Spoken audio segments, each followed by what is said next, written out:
Time keeps slipping along, and that means that there is another Rage Select podcast. It is here, Michael. Brought to you by Heat-Up. Brought to you by what? It's a Dragon Ball reference. Okay, great.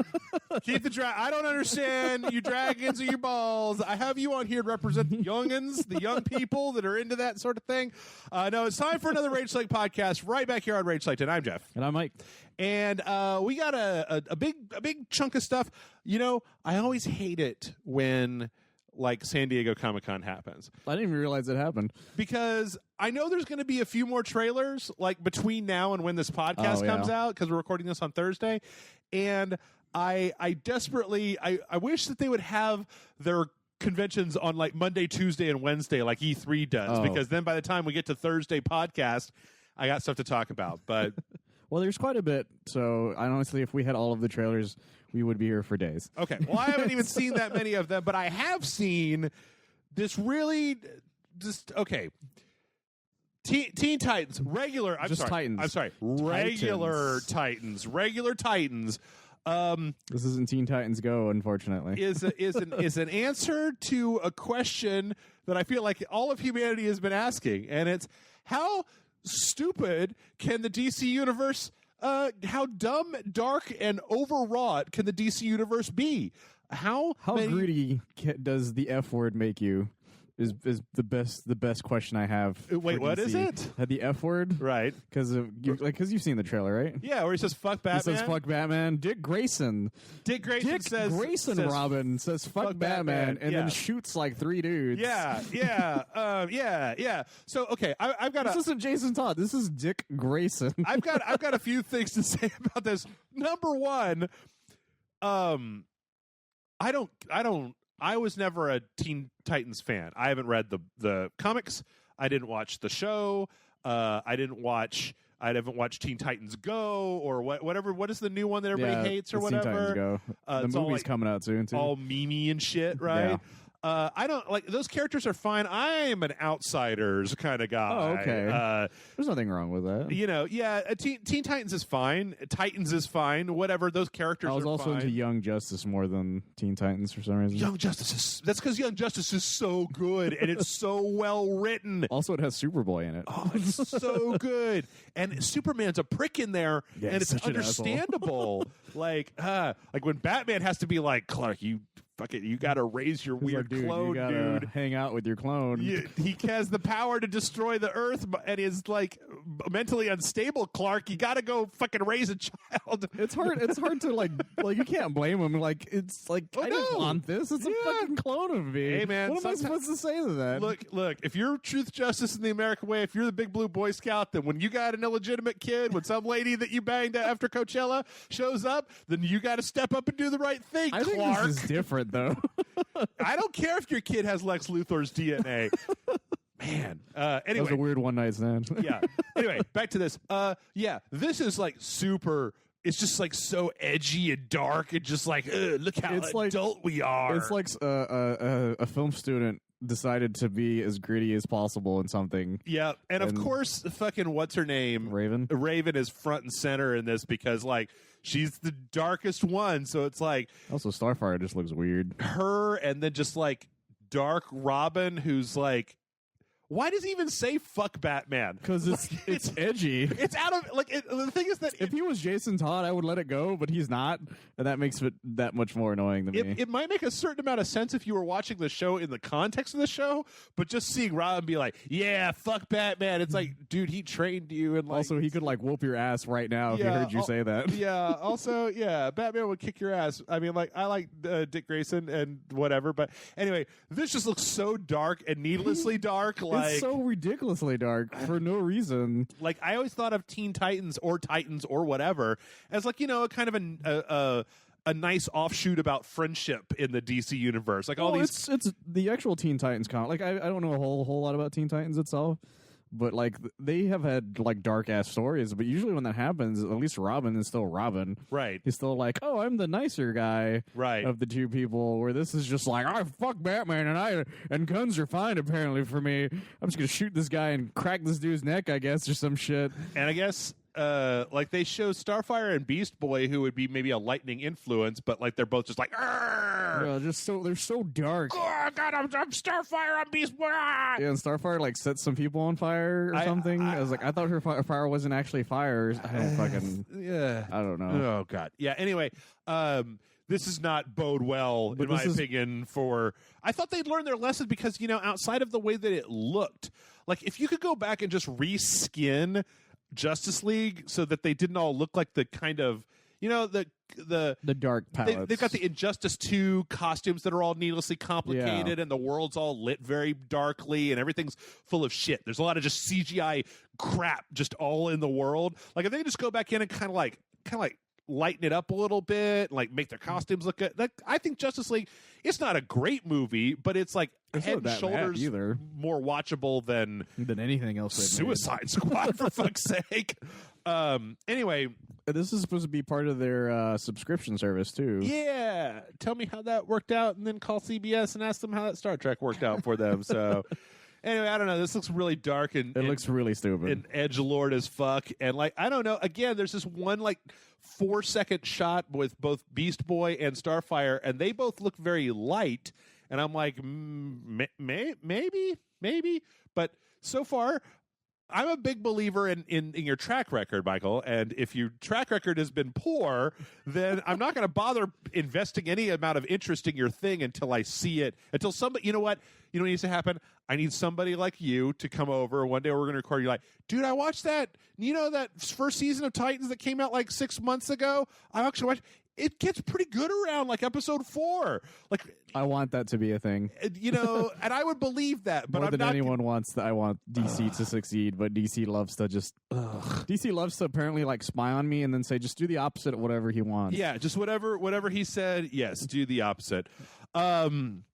Well, we have a shit ton of news. Before we jump in there, have you been up to anything? I finished watching Fooly Cooley season 2, but I'm going to go ahead and talk about that before we do emails, because whenever I talk about something at the beginning, it ends up being 16 hours long. So I played the Batman Telltale games. Oh, okay. Both seasons? Yeah, actually, I played through both seasons. Of them? Yeah, I was so fascinated by the fact that it's a universe where nothing is the same. Okay. I think like the bad guy, the first one was the last person I expected it to be. Okay. And then the second one, it's like you can make Joker a vigilante if you make certain choices. Yeah. A lot of those choices are just pretending that Joker didn't murder anybody. Because there's a point where like you walk up to him and there's like dead bodies all over the place. He's like, I killed them in self-defense, Bruce, I swear. And you're just like, sure, buddy. But your common sense is like you shouldn't do that. But I really want to see what happens if he becomes a vigilante. Don't trust Joker. I'm just going to say the track record. Yeah, the track record has not worked out very well. I decided I'm going to try to restart that season so I can just go by my actual thoughts instead of just me going, I really want to see what happens if I do this dumb thing. Mm-hmm. Because, yeah, it was just a lot of me going, Joker, I trust you, even though you're covered in blood right now. It was good? They're fine. They're perfectly fun.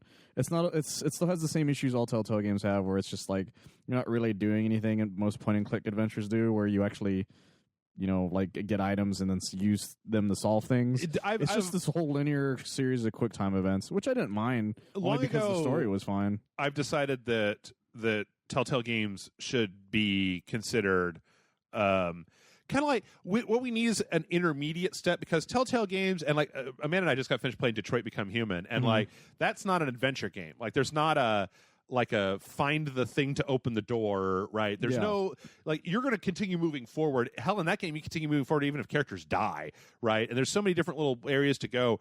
But so it's more like an interactive movie, but I think it's more than anything, that's actually what it is. It's a step above like a walking simulator, what we call a walking simulator, where it's just you're kind of experiencing the story, because there is interaction that does affect what happens in some ways. It's a choose your own adventure. Yeah, it's more what it is than an actual point and click, because you actually are going, hey, what do you think you want to do at this point? And then you can be like, hey, Gordon, I think you're my best friend. Or you can be like, Gordon, you're a piece of shit and I hate you forever. Yeah. And that's only like one button away from doing that. My main thing was that, in playing Detroit, by the way, Detroit's the best David Cage game I've ever played. And it's probably the best game in that genre that we're talking about that I have ever played. Like, which is good because that guy has not had, again, track record. Well, his track record has been very strange. See, the thing is that I think that David Cage's track record has been getting better. Like, I think that if you look at his games that, like... Because you went from, what, Indigo Prophecy, and then Heavy Rain, which is free right now for Plus. Right, and then... no, wait, was there one between? Or no, was it Heavy Rain was PS3, Beyond Two Souls and then Detroit? Is that how it went? I could have sworn there's one after Heavy Rain, but I can't remember. I don't think so. No, it's Beyond Two Souls. Oh, okay. Okay. I thought there was one in between those two, but I guess not. No, which I thought Heavy Rain is known for its weird moments, like press X to Jason. Right. Jason. They kind of got it right, and because it's the first game that I've seen that isn't the fucking David Cage and his French-ass Frenchman trying to, like, do Americana. Oh, okay. Because it's set slightly in the future, a lot of the weird stuff, you just be like, it's the future, right? Oh, okay. Like, you know. Instead of, like, this is just weird for weirdness sake. Right. But no, it was excellent and, like, eminently replayable. That's good.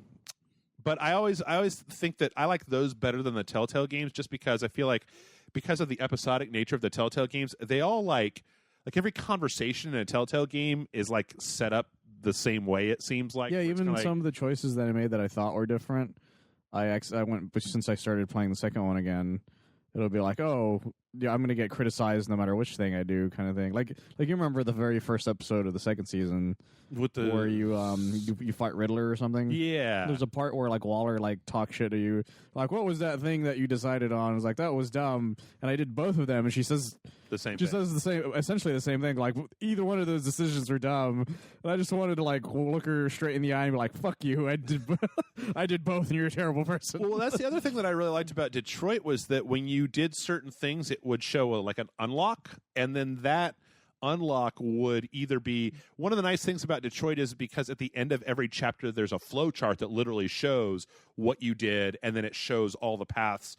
Like, it doesn't tell you what are on those paths, but it just shows empty paths, right? There's still some really drastic ones, though, that I did appreciate more in this one than I did in the other ones. Yeah. Because certain decisions you make depend on what that situation becomes. Like, the very end of the Two-Face penguin thing, if you decide to do... No big spoilers. Well, no, because the thing with this, like, the closest thing to spoilers is that you have a choice at the very end of, like, episode 4. Yeah. Depending on who you choose, depends on...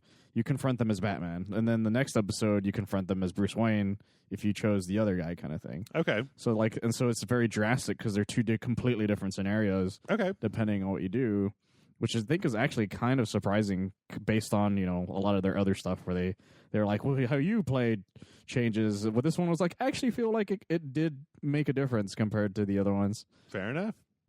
Well, with that out of the way, let us jump into the news. I got a lot of tabs open today. I got a lot of things that happen, and we're starting off with, I guess it's a thing that everybody wanted to see, everybody wanted, and somebody finally did it. It's an Uncharted fan film starring Nathan Fillion as Nathan Drake. I gotta admit, it was much more enjoyable than I thought it would be. Yeah. Me too. I wasn't into it at the very beginning, but I really started to get into it. It was one of those things where, you know, people always, like, it's an age thing where they're like, well, maybe the person's too old at this point. But I look at it, and it's like, you know what? Nathan Fillion actually still has this. Like, I actually could see him doing something like this still. Well, for me, it's like I could see him doing an Uncharted 4. Oh, no, absolutely. That 100%, but... This seems to be more of an Uncharted 2 or an Uncharted 1 time frame, and I'm like, maybe a little long in the tooth for that. But well, that's the thing is, like, though he's so charismatic that you could probably get away with something like that. Yeah, because that's the thing about Robert Downey Jr. Robert Downey Jr. was pretty old when Iron Man 1 came out at that point. That's true. So it's like maybe you could get away with something like that if you just choose the right actors, kind of thing, or you can just make it to where he is that age either way. Yeah. A couple of things that I really enjoyed about this. I really did like the way that they had him do the exposition dump Nathan Drake thing. Yeah. Like, whenever he's looking at papers and talking about, like, you know what that means? He just talks to himself for a while. Right. It's like, oh, shit, that was Cortez in, like, 1542. When he was Magellan had an orgy in the 1800s or something, and you're just like, what? Yeah. All that stuff was really perfect. And then there's a part towards the very end where you think it's like the way he talks about him. What do you mean? Correct? Like the way he says things. Yeah. Like the way he pauses when he's like, oh, like revelation kind of thought process. Yeah. Like it's really, really interesting.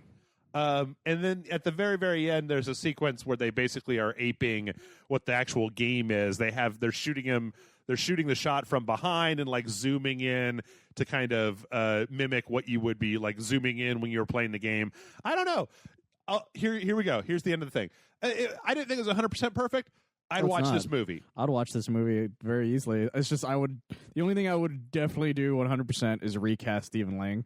Oh yeah, because he's playing Sully in the short, but he's not who I would think of. He's a little bit more grizzled. Like Sully is a little bit more of kind of a charming rogue. And well, I always thought whenever I would cast it in my head, I always thought Stacy Keach would make a great Sully. Okay. Because he's got that grizzle enough, but also is like sarcastic as hell. That just works for Sully. Yeah. But in any case, it's totally worth watching. It's 100% free. It's on YouTube, and it's about 15 minutes long. Uncharted live action film by Alan Unger. So yeah, I'd watch this. Yeah, 100%. I would 100% sit through a 2-hour movie that was. I saw Mamma Mia 2 recently, so yeah, this was 100 times better than that. You know what? I'd like to see Nathan Fillion get a little like if this is basically like a pitch for a potential movie. I'd like to see Nathan Fillion get a little bit more in shape than I think he is here, because I feel like because he's Uncharted 4 Drake here at this point. Yeah, like out of shape, kind of like I would get my ass kicked very easily, kind of thing. Yeah, but you know what? It's shot very well. All of the beats very much seem like this is about as close as I've ever seen to a video game being translated into a live action movie in the best possible way. Like this is better than the bar that we've got. What's the best video game Hollywood movie? According to Rotten Tomatoes, it's Rampage right now. No. Like I mean, like to us, it's the Ace Attorney film. No, and I'm thinking what's the thing like probably Resident Evil 1, which I think. You mean like popularity wise, or what do you? What, well, like no, okay, what is rephrase the best, that question? What is the best United States like Hollywood video game movie adaptation? Silent Hill 1. Silent Hill 1. I think you know what. In spite of everything, I think I would either go with Resident Evil, which I think really the first one's needlessly complicated, but Resident Evil's needlessly fucking complicated. That's true, but it's also more. I don't know. It's a strange film, the first one. Or for all of the weirdness, Mortal Kombat, first Mortal Kombat movie is a perfectly fine film, but I think Silent Hill 1 follows the story well enough and actually isn't that bad of a film. I guess I just got bored watching Silent Hill. I guess that's fair. But Mortal Kombat 1 and Mortal Kombat 1's one of the best films only because there's not a lot to Mortal Kombat 1 to begin with. And they just added a bunch of random shit to it and EDM, and everyone was cool with it. Yep. Anyway, speaking of Mortal Kombat, let's talk about Aliens Colonial Marines. Oh, geez. How's that for a segue? So, have you seen this story? I have not. Oh, my God. Okay. I am going to blow your mind. Are you ready for mind blowings? Go for it. All right. So, there is a person who has been. Let me make sure that I credit this guy, James Dickinson. Right, this guy is a person who's been working on a giant overhaul mod for Aliens Colonial Marines to try to make it into a better game. Oh, interesting. Okay, so he's sorting through the code of the game, and he comes across there's a line of code, and one of the things that it references is it says like I don't have the exact thing in front of me, but it's basically like enemy. Like if then and then like enemy equals tether. Actually, here's what it is. It says class remapping equals pecan game.pecan seek act _attach Xeno to tether. Right? It's one line of code, except tether is spelled incorrectly. It is TETHEAR. It has an extra A in it, and it turns out that if you take that A out, that the aliens in Aliens Colonial Marines start to act way more like they're supposed to, and instead of just like running at you, they start like flanking and working together, and that the whole thing becomes a much better game. So what you're saying is that the original concept had some merit, but somebody fucked up a typo. But there was a single letter in the code. Now, okay, let's get this straight.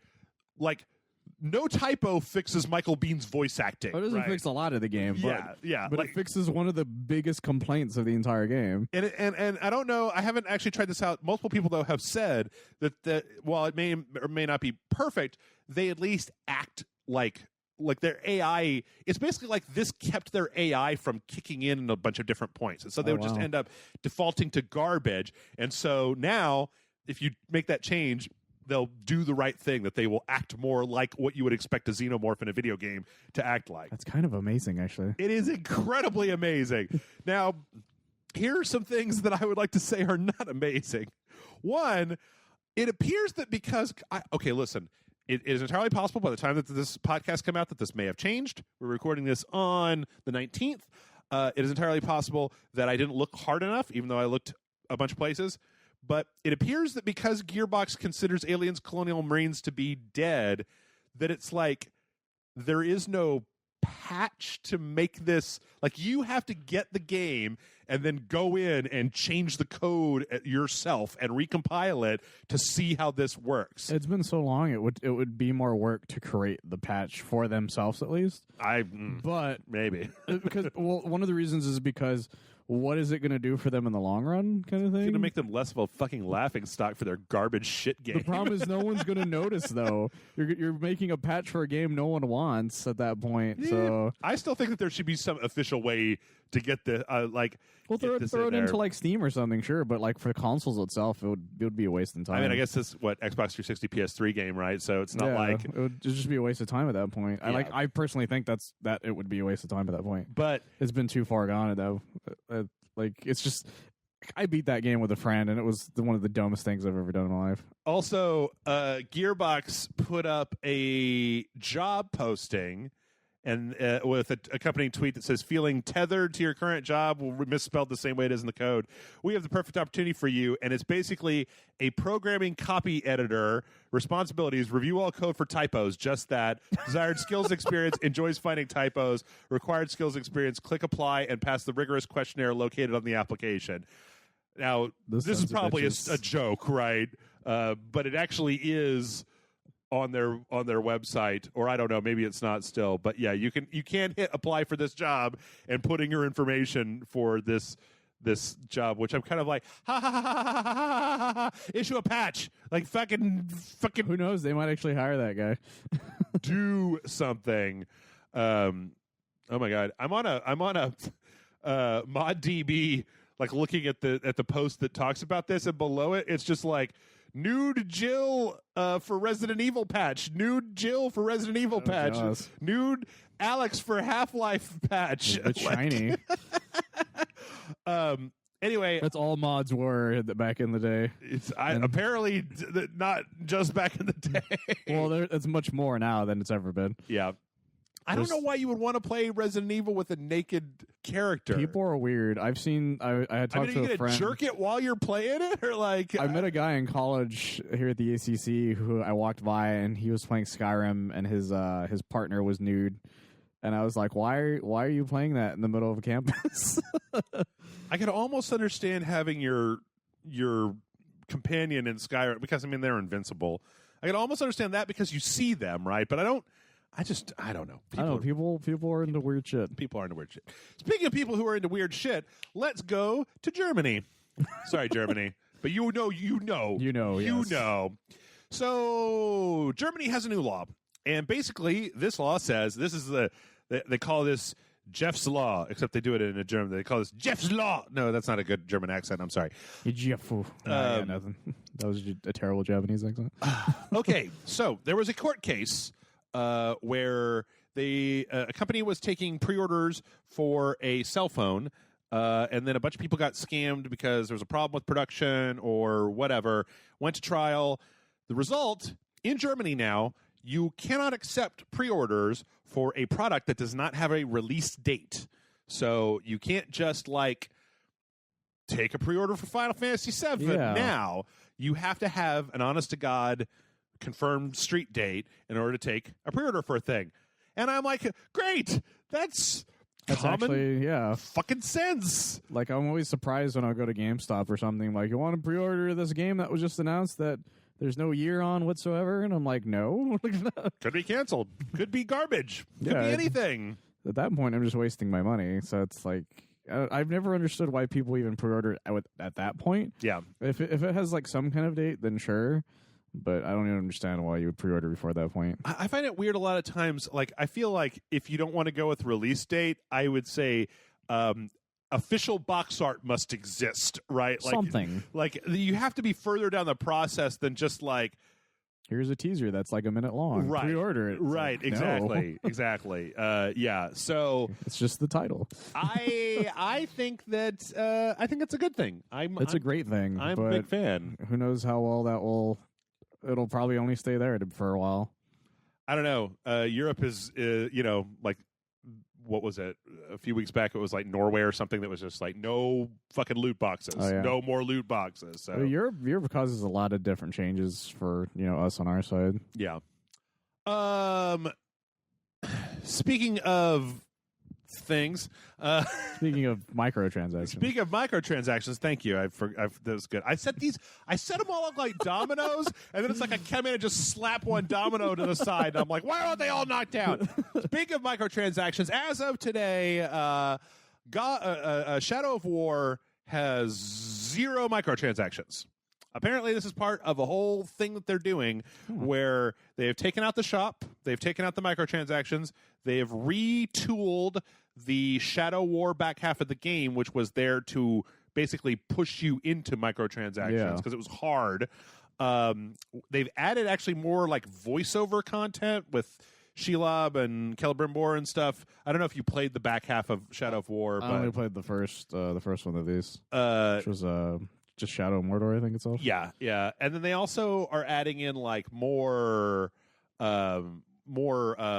legendary orcs that you just find in the game because they're like, right, they have no reason to hold that shit back anymore. So you're getting better equipment, better orcs. I actually kind of want to go back and install this because that changes everything. Like, yeah, if they not only took the store out, but then they went back in and kind of mushed it into the shape of a good game and put a lot of icing on the top of it. It had a lot of issues. That's one of the reasons I never played it, was because everyone I knew at that point, or the internet in general, was just like, just don't do it. The microtransactions are trying to be forced on you pretty hard.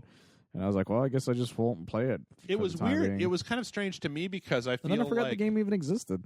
I did play it all the way to the end, and I pushed through the dumb Shadow War stuff all the way to the end. Or I might have actually just watched the ending. I don't remember. Couldn't say. Because they really did at the back half of the game. Like, it wasn't the first, because it's like the game has a beginning, a middle, and end. And then when you get to the end, this weird shit happens. And then it's like, okay, here's a second game.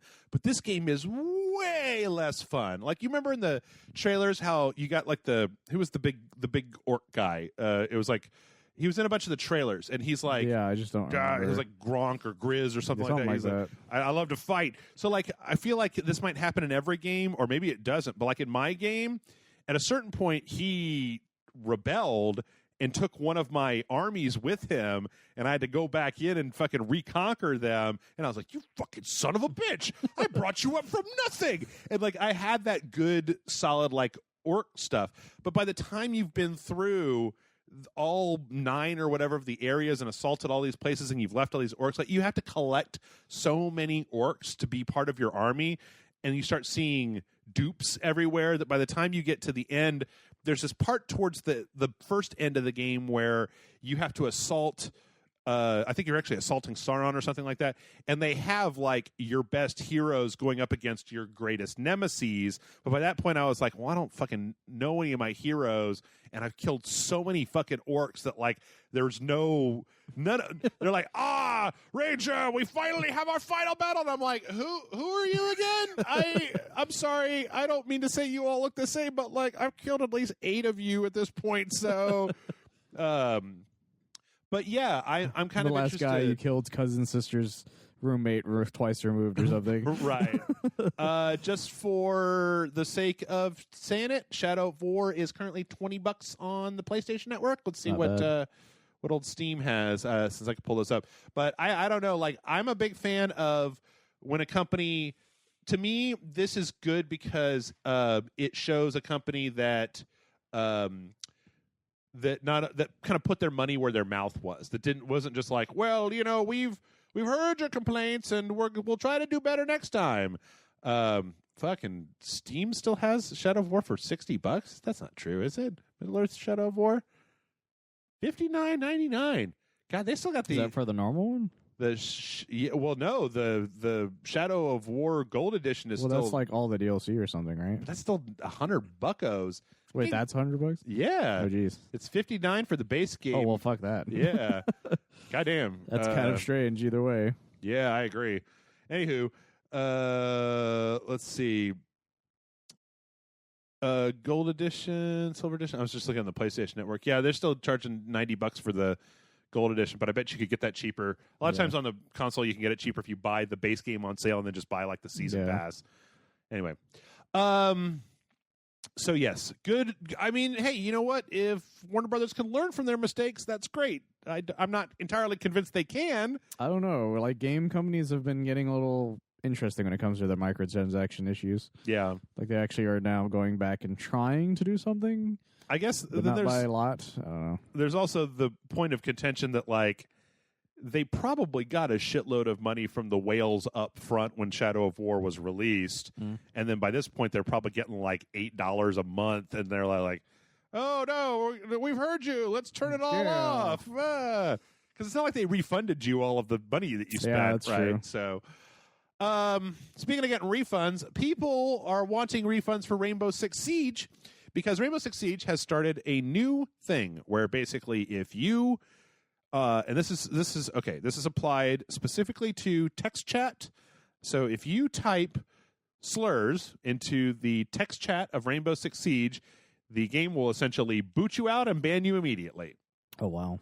No like human person required. And this was kind of demonstrated an interesting tweet exchange. This is off of Game Informer, where somebody says, at Rainbow Six Game, fuck you guys, I just got a ban for saying Nibba, Nibba, in chat, and the response from the Rainbow Six Siege official Twitter was good. Means their system's working. Right. Which, like, okay, dude, Nibba isn't a word. We know what you were trying to say. Yeah, we're not dumb. So, I don't know. This is interesting because... like I was reading the comment section on this, and there were some people that were like, "Why don't they just do a content filter on it instead of banning people?" There's a lot, and then there's people who now basically feel like since they like to use slurs in voice chat and they get banned every time they do it, that they want a refund for their game that they can no longer. And it's kind of like, well, that's kind of a weird glass house that is. Yeah, that's kind of like not even a glass house. I don't know what to call that. If I running at someone on fire and then saying, I set myself on fire, why did you not let me inside your house? If I buy a ticket for Disneyland and then insist on taking my pants off and walking around pantsless, they can still ask me to leave, and they're not obligated to give me back my ticket. And it's not exactly like, it's like, hey, maybe just don't use slurs. Yeah, don't be weird. Like I don't know. Maybe just that. Why do you like using them is the better question. Okay. How old am I? 40? What was this? 20? Yeah. 20 years ago when I was... Goddamn people. You will get old someday. It will suck. 20 years ago when I was playing Counter-Strike, the chat there was just full of slurs. And that's always been a thing. Yeah, and I, for one, am like, I have a lot of weird mixed feelings about censorship and it depends on what you're censoring, but this is certain slurs like you just should not say either way. Like even though I said it's always been there, doesn't mean I liked it. Yeah, I think like there are a lot of times where you just saw the N-word and every possible like slur of every kind of race and person that you're just like, I don't want to see that anymore. Yeah, it's kind of one of the reasons why I really like playing my multiplayer games on the console, because text chat isn't really much of a thing there. And pull out your headphones and not worry about turn it. off voice chat. Hey, you're good to go. So, Anyway, I don't know. I'm not opposed to the idea that Rainbow Six that Ubisoft put a lot of money into making this game. They put a lot of money into running the servers. They put a lot of money and time and effort into this. That if they don't want people saying nibba to other people, that's their probably prerogative. in their terms and services too somewhere. Yeah, like you agreed to this. It's really hard on the other side to make a really good, because I don't feel like a lot of times with free speech people get into the slippery slope thing, and it's like, okay, slippery slope is slippery slope, but like. It's the age-old argument that you're intolerant of my intolerance. Yeah. And it's just like, maybe just don't say that stuff, and then... just quit it, and we'll be fine. Maybe it'll be fine. I think it'll be fine. I don't think that Western civilization... Ninja, I guess. I don't care. ...is going to come crashing to a halt because I can't use a gay slur for at somebody on Rainbow Six, so... Yeah. But I don't know. People are crazy. I don't care. Matt and I had a very salty Witcher episode because the internet wore me out this week. I got worn the fuck out by the internet, and I was already worn the fuck out by the internet. And then that She-Ra shit happened, and I was just like, no. Oh yeah, the She-Ra thing. I'm leaving. I'm just gonna go read my book over here. I was like, I don't care about She-Ra enough to even get into this argument. Amen, brother. Fucking men for that. All right, next up. So you still have to spend money to buy Rainbow Six. Actually, I think there's a free-to-play version of that, but I'll tell you what. I have no idea. Don't have to buy anymore, and that is the battle chest for World of Warcraft. So are we still talking about She-Ra? What's happening? No. So it used to be that like Blizzard would sell you, and it was usually like $50 or $60, right? Like WoW and all the expansions up until the current one. So like when they were getting ready to release a new one, you just go get in for like $50, and then you were good. Now it's $15. You take, because they still have a monthly service charge. Yeah. You basically subscribe for $15 a month, and you get everything except for the latest expansion. Like you still have to pay $50 for the latest expansion, but your monthly service fee is now covering the base game and every expansion up into what is this, Battle for Azeroth, which is the new one coming out. That's actually not a bad idea, though. No, I think it's so for me, I feel like we live in an age where somebody at Blizzard had to sit down and they had to be like, all right, look, guys, nobody's going to keep like buying Warcraft and paying a subscription. Like we're past that point. Yeah. Like we either need to go to like cosmetic microtransactions or like give away the game for free or whatever. But we can't have nobody has a monthly fee. No, who else has a monthly fee? Elder Scrolls Online doesn't have a monthly fee. Well, the last thing I remember that even had one, he got rid of it. I can't remember who it was. Star Wars: The Old Republic used to, but it might have been them. That nobody's got the gall to charge you a monthly fee anymore, outside of like, I don't know, the PlayStation Now or like the Xbox Game Pass or something like that. Yeah, but that's not you paying for one specific game. Is the problem, or not the problem, but it's the difference. Yeah. So it's like Netflix. Everyone wants to do the Netflix thing now, which is why people are willing to pay that much for something like that instead of one game. I wholeheartedly agree, and I think that $15 a month is not a big deal, especially because that $15, you're getting a shitload of content. Yeah, the game's been out for years, so at that point you're paying for a lot of stuff. 9 expansions or something garbage like that, like the Pandarans and fucking the Kung Fu Pandas. Yeah, the overhauls and all that shit. Anyway, so yeah, you get the bang for your buck. Tell you what else you get some bang for some bucks. I'll tell you how else you can bang your bucks.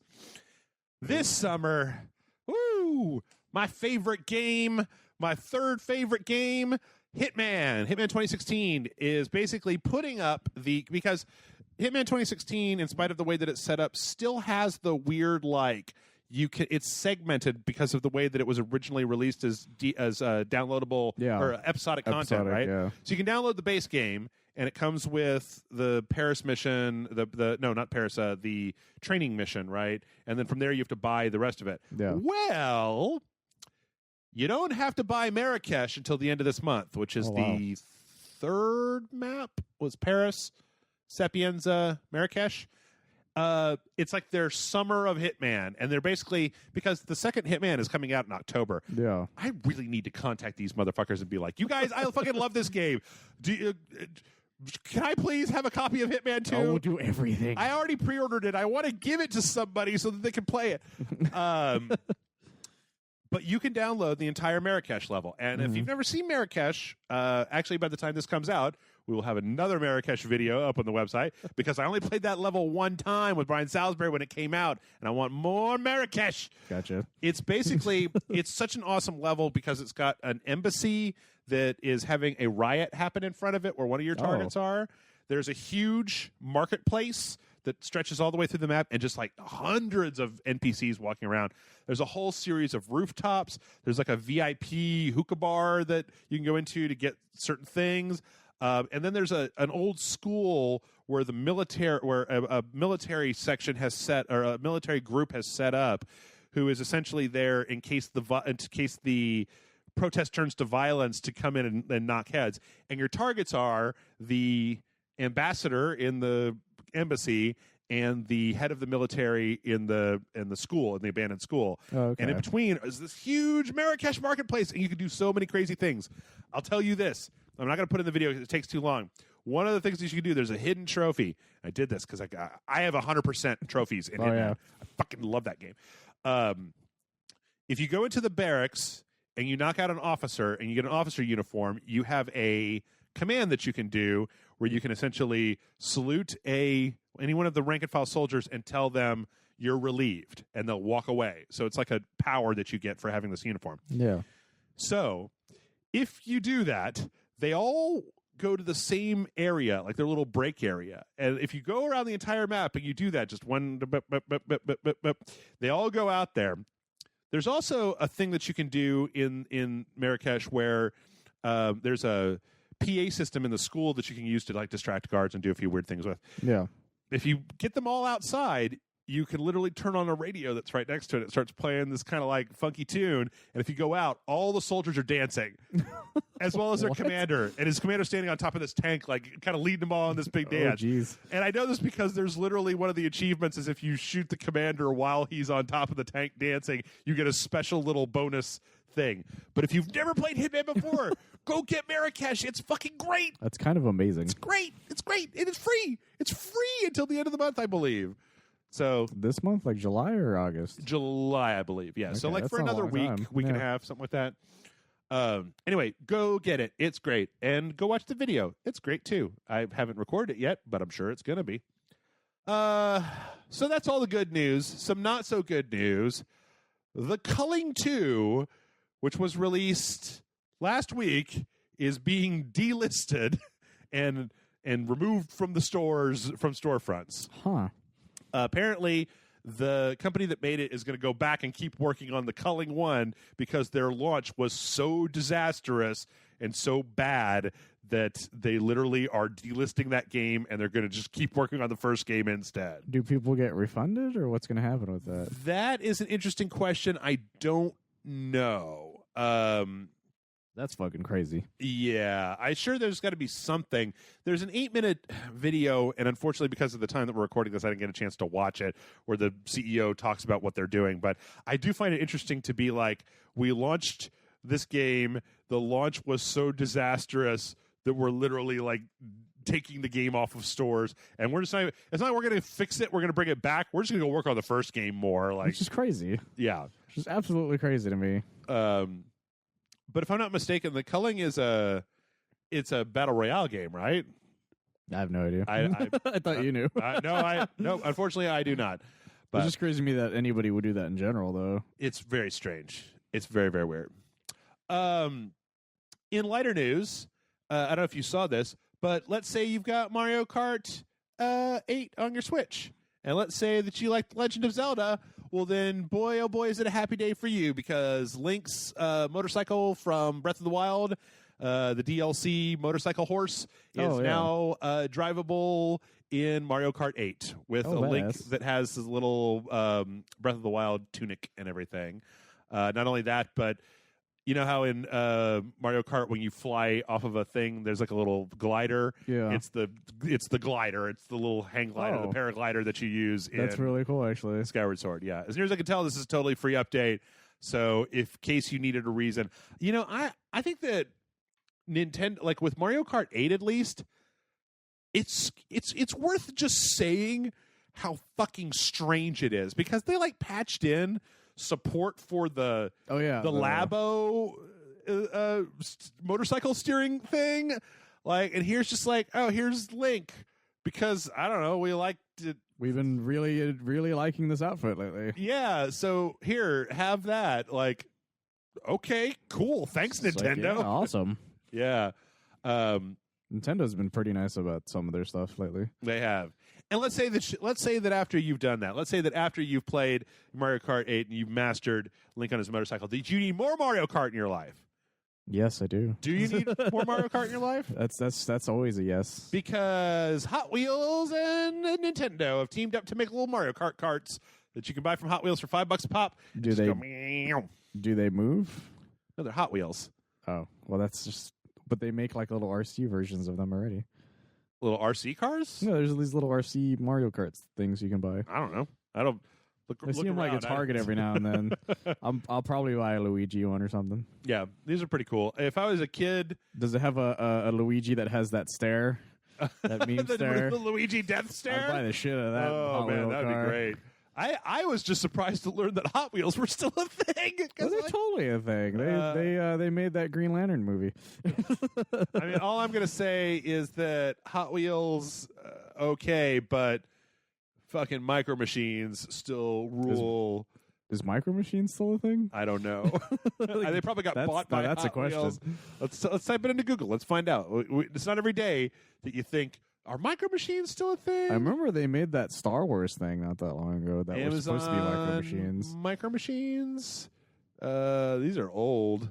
I don't know. Oh, man, look at these sick... Sorry, I know you guys at home are listening to this, but look at these sick... The Star Trek Next Generation... I actually still have that one in the middle. What? I don't know where it is, but I know I still have it somewhere. Micro Machines are the greatest. This Empire Strikes Back, a little silver box set. I actually remember that thing. No, it says like they're still making them. Because I could have sworn they made like those little sets recently for, I think it was The Force Awakens and Last Jedi. Yeah. At one point. I remember seeing them, like I stocked one at one point, and I was surprised because I hadn't seen a Micro Machine in that long. Cool. There's was this Return of the Jedi? I remember that. I remember a lot of these. I remember as a kid I would see these and be like, I want that. Micro Machines are great because they're pretty awesome, actually. They combined the tininess of small things with like everything else with Starship Enterprise. And also, what's his name? Joe Morita or whatever, who did the fast talking the commercials? Guy who was the voice of that Transformer. Yes, Blur. Blur, yeah. Mm-hmm. Yep. Yeah, he holds the record, I think, for fastest like speech or something like that. I can see it. Speaking of people who talk really fast, there's got to be somebody in the Spider-Man universe who talks fast. I'm sure there is. I just can't think right away. And that means we've got a new Spider-Man trailer from SDCC. This one, I don't feel like it tells us that much more than a lot of the other ones. It's like, its big reveal is the Silver Sable thing. Yes, and that Norman Osborn doesn't have the cornrow haircut that he has in the comics that I would have loved to have seen in like Super 3D. That haircut that like can't exist in the real world. Exactly. I want to see that shit in like 3D modeling and everything. Yeah. But it showed more Miles Morales as well. Yep. Monsters are on the loose, or like the villains are on the loose. Oh, and the biggest thing I think for a lot of us is that it shows his classic outfit. Oh, for a little bit. Yep. Instead of his advanced suit, as they are calling it right now. Now, so you did mention that the Silver Sable is in here. Yes. I it's funny. I don't know. I like read a few Silver Sable books back in the old days. I didn't know she's like she's just a merc as far as I know. In this trailer, like allied with Osborn or working for Osborn, right? Yeah, because most things I've ever read of her, she's like a mercenary most of the time. I felt like she was like she'll work with Spider-Man every now and then if it involves her country or something. Yeah, but if it's like I'm just getting paid for something, then she will like go against literally anybody. Okay, interesting. I think I actually used to have a copy of like the Silver Sable like standalone comic #1 because I remember it had a chromium cover with Silver Sable's outfit. There's a what if story of where Peter ends up with Silver Sable. Yeah, because he becomes an assassin. So the other thing I was thinking is I've been watching these trailers, and I feel like every single thing from Spider-Man is in these trailers. That's a lot of things. There's no symbiotes yet, right? Well, there's no symbiotes. There's no Doc Ock shown in there. And there's no Spider Slayers There's yet. no Spider Slayers. So there's quite a few characters that don't show up. Like, they haven't mentioned any goblins other than Norman, but he hasn't been said as a goblin yet. Right. And then there's Mr. Negative, which I think is kind of neat that they're putting him in this. Yeah. And then we found out what the third pre-order. It's an original suit. Yeah, is it the Velocity suit? Yeah, apparently it's one of the, because they announced a while back in the Game Informer that they're making, I think it's like 7 suits that are designed purely for the game. Okay. And apparently the Velocity suit is one of them. Does it do anything? Apparently every suit is supposed to do something. Okay. But they haven't announced exactly what each one does yet. Because if the Velocity suit doesn't make you go faster, then it's stupid and I don't want Yeah, it. that's the only thing I can think of that it could do. It does make you shiny looking, I guess. Yeah, it's like glow in the dark. It looks like old glow in the dark when you used to have to charge stuff up in the sunlight. And then you would like turn off the lights and be like, "Oh wow, look, it glows in the dark." Like, I don't really know why it's a fucking pre-order outfit, because it's nothing special. Yeah. It looks like a fusion of his stealth suit and his normal suit, or an armor suit or something. I don't know. It looks very strange. I'm going to tell you right now, take a page out of Germany's book. Don't pre-order it. These will become available at some point. At some point, you will be able to give Sony $2 and get these skins, or they'll be patched into a. I'd rather them give it to me for free. Yeah. When I just buy the game. So I'm just going to pre-order it because I was going to buy it anyways. Boo! I'm a giant SpiderMan nerd. I was going to buy it anyway. Boo! Well, at least wait till the last second.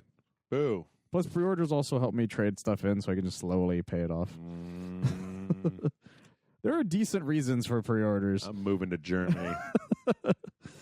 Not many. Not many, but there's a few of them. There's a few. For broke motherfuckers like me. But, yeah, all right. Speaking of some broke motherfuckers, Hello Games is continuing to work on No Man's Sky, and we got a trailer for the No Man's Sky next patch, which is coming, I believe, towards the end of the month. This one's adding like customization, third-person camera, and multiplayer. It looks like a game. That's what I have to say about this trailer. Is it looks like a game that was made for realsies. I feel like at this point, there's one more thing that I really need to see them add into this, because this is a very impressive trailer. Like, it looks like a high tier Steam survival game, right? Yeah. Like something that you would buy. It looks more like what they promised me. Right. There's only one other problem here, and that is that there's no like life at all anywhere in this trailer. Well, no, I feel like there's plenty of going on here. I feel like the main issue is just that I feel like the gameplay loop is still mine resources and then use them to build shit. Like, well, that's always. I don't think you can change that with just the patch, though. You could change. I mean, I don't know. Like, there's some kind of spaceship stuff at the end. I feel like some kind of Radiant quest system that gave you like an objective to fulfill, and then you know what they need.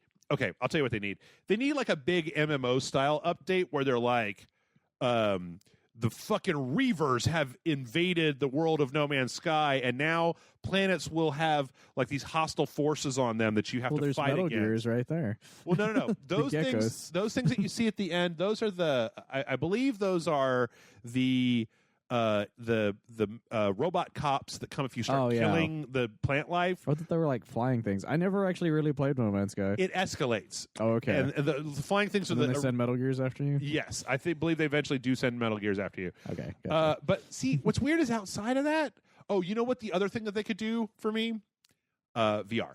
If they could make it work in VR, like the PSVR, I would totally be down to just kind of like, oh, I'm gonna fly around. I'm gonna actually, yeah, I could definitely see especially like walking around and looking at stuff, because they've made a bunch of like graphical improvements, and like especially the third person camera, I think it looks really good. And as I said every single time, and we'll continue to say, no matter how much people get upset by it or how many people don't listen to my podcast anymore, I don't know, maybe it's the problem.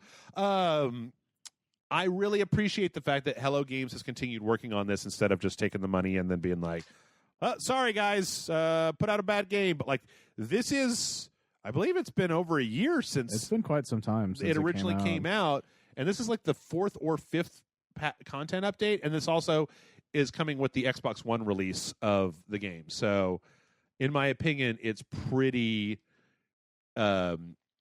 it's laudable, right? To see a developer. It's very rare nowadays, especially since we just mentioned the August of 2016. Damn, this was like almost 2 years ago. Yeah, like especially since we just mentioned that Gearbox had just like dropped Aliens, Colonial Marines, like a bad fucking poop set of leftovers. Yeah.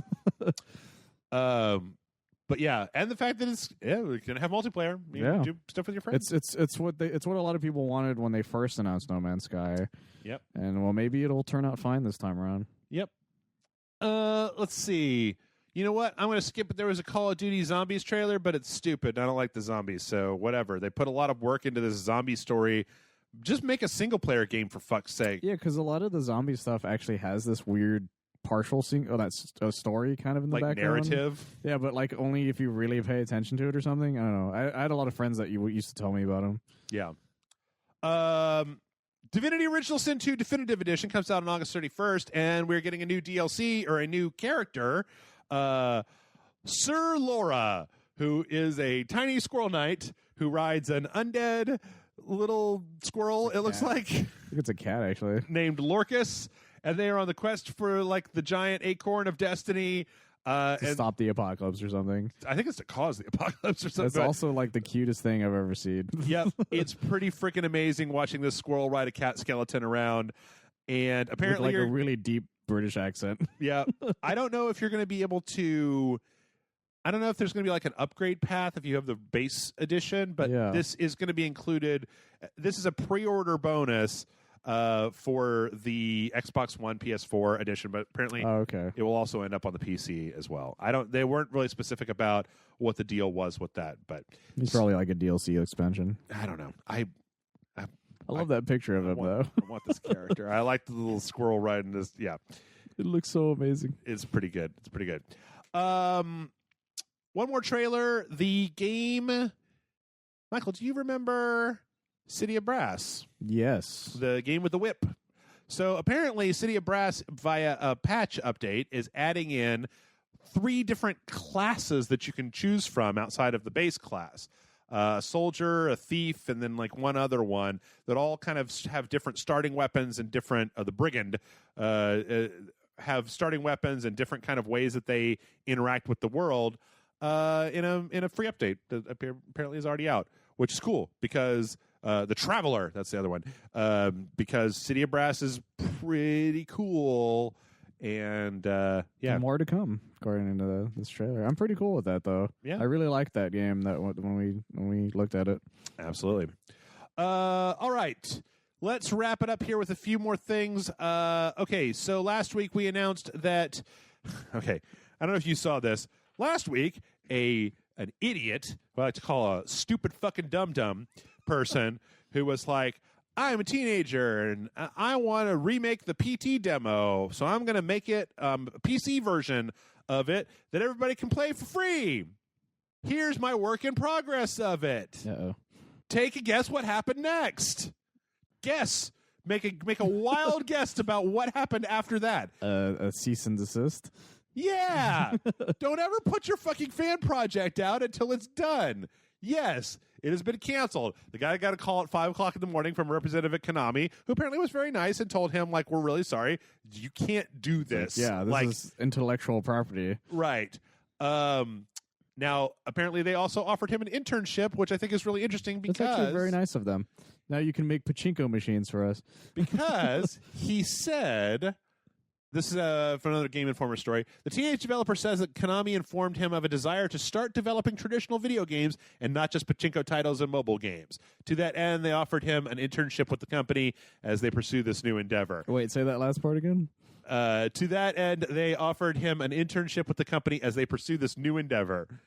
So it feels like Konami, 2 years ago, was like, we're done! Yeah, and we're only going to make pachinko machines and exercise areas. Right. And then now they're like, you know, we should probably make video games. People still like these things. Silent Hill, Castlevania, Metal fucking Gear. Yeah.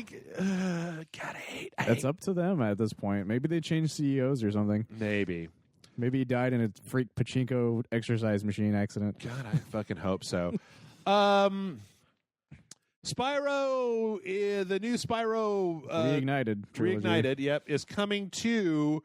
There's a listing on a website in the UK for a PC and Switch version, which previously were unannounced. And they had said specifically that the Xbox One and PS4 were the only versions. But we all know that marketing companies and game developers are fucking liars. So, well, yeah, it makes sense because they just released, Crash Bandicoot for both of those things, like not that long ago. So, yep, it's probably one of those time things. I would have to think so. Yeah. It's some kind of a contractual thing. Call of Cthulhu has a release date, October 30th. So just in time for Halloween, you can play yourself some Call of Cthulhu games. You too can cause yourself to be mentally institutionalized. There you go. This one's for you because I don't really know what this means. Base Goku and base Veggie platter. Base Goku and base Vegeta. So what that means is that they have announced that Saiyan Saga, Goku, and Vegeta are now going to be DLC characters, which has been rumored for a long time. I understood the words DLC characters in that sentence. Well, what happened was that they data mined the discs a long time ago, and they found a bunch of different characters that all of them pretty much happened, like Vegito, Brawly, Bardock, those kinds of guys. The last two that were on there were it said base Goku and base Vegeta. Mm-hmm. So what that means is they're just not Super Saiyans, basically. They're just normal black-haired dudes. So Goku has his Kaioken attack with from the Saiyan Saga up to the Frieza Saga, and he does the Spirit Bomb as a super. Oh. Which changes everything. Well, before that, the only time you could see the Spirit Bomb in the game was you had to do the dramatic finish against Kid Buu. Mm-hmm. That was the only way to get it. Okay. The looks on your face is my favorite part of this. You might as well just be going like... So, most likely, we'll get some more dramatic finishes between Goku and Vegeta has, his own, Gallic Gun special as well, so...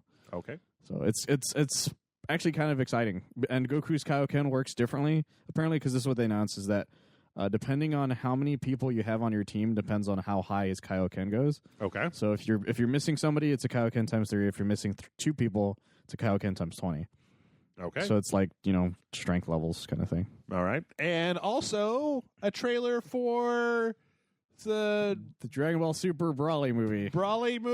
Something, I don't know. Yeah, so what happened was that after the show ended, they announced that they were going to make a movie that's a continuation of the series. Okay. The animation looks a lot like the way the manga is, but Akira Toriyama himself has decided that he is going to rework Brawly, which everyone in America knows Brawly as the My Power is Maximum dude. Okay. Basically meaning a terrible character that had the worst backstory imaginable. And so he reworked him into a character that's supposed to be more interesting, and so he's going to be now canon. So this is the canon version of Brawly compared to the original movie Brawly. Okay. So it's going to be pretty interesting to see what the changes are, because his original backstory was he hated Goku because he cried a lot when he was a baby. That's literally it. So hopefully he has a better backstory than that. I don't see how it could be that much worse. Yeah, pretty much. It comes out in January 2019, at least here in America, and in Japan it comes out in December. So I'm looking forward to it because January is my birthday month, so hopefully it comes out near my birthday. There you go. And last but not least, before we take a break, there is a video online where a Fortnite streamer named Mr. Muselk attempts to rescue a player that is trapped over the edge of the world. Basically, the guy has building materials, but he is unable to. There's a certain level below which you cannot build. So this guy fell down the world, and he built a platform as he was falling to stop his progress, to keep himself from dying. But he got trapped down on a beach at the very bottom of the world. And this guy, being a nice guy, decides that he's going to try to rescue him. And I'm not going to spoil what happens, but let's just say that there's a twist ending the likes of which M. Night Shyamalan now I'm curious. Would be interested in. So yeah, go look that up because it's super, super fun. And it takes about 5 minutes for you to watch. So check that out. And with that, we're going to take a break. When we come back, we're going to talk about Fooly Cooly Season 2 and then read some emails. Stick around. We'll be right back.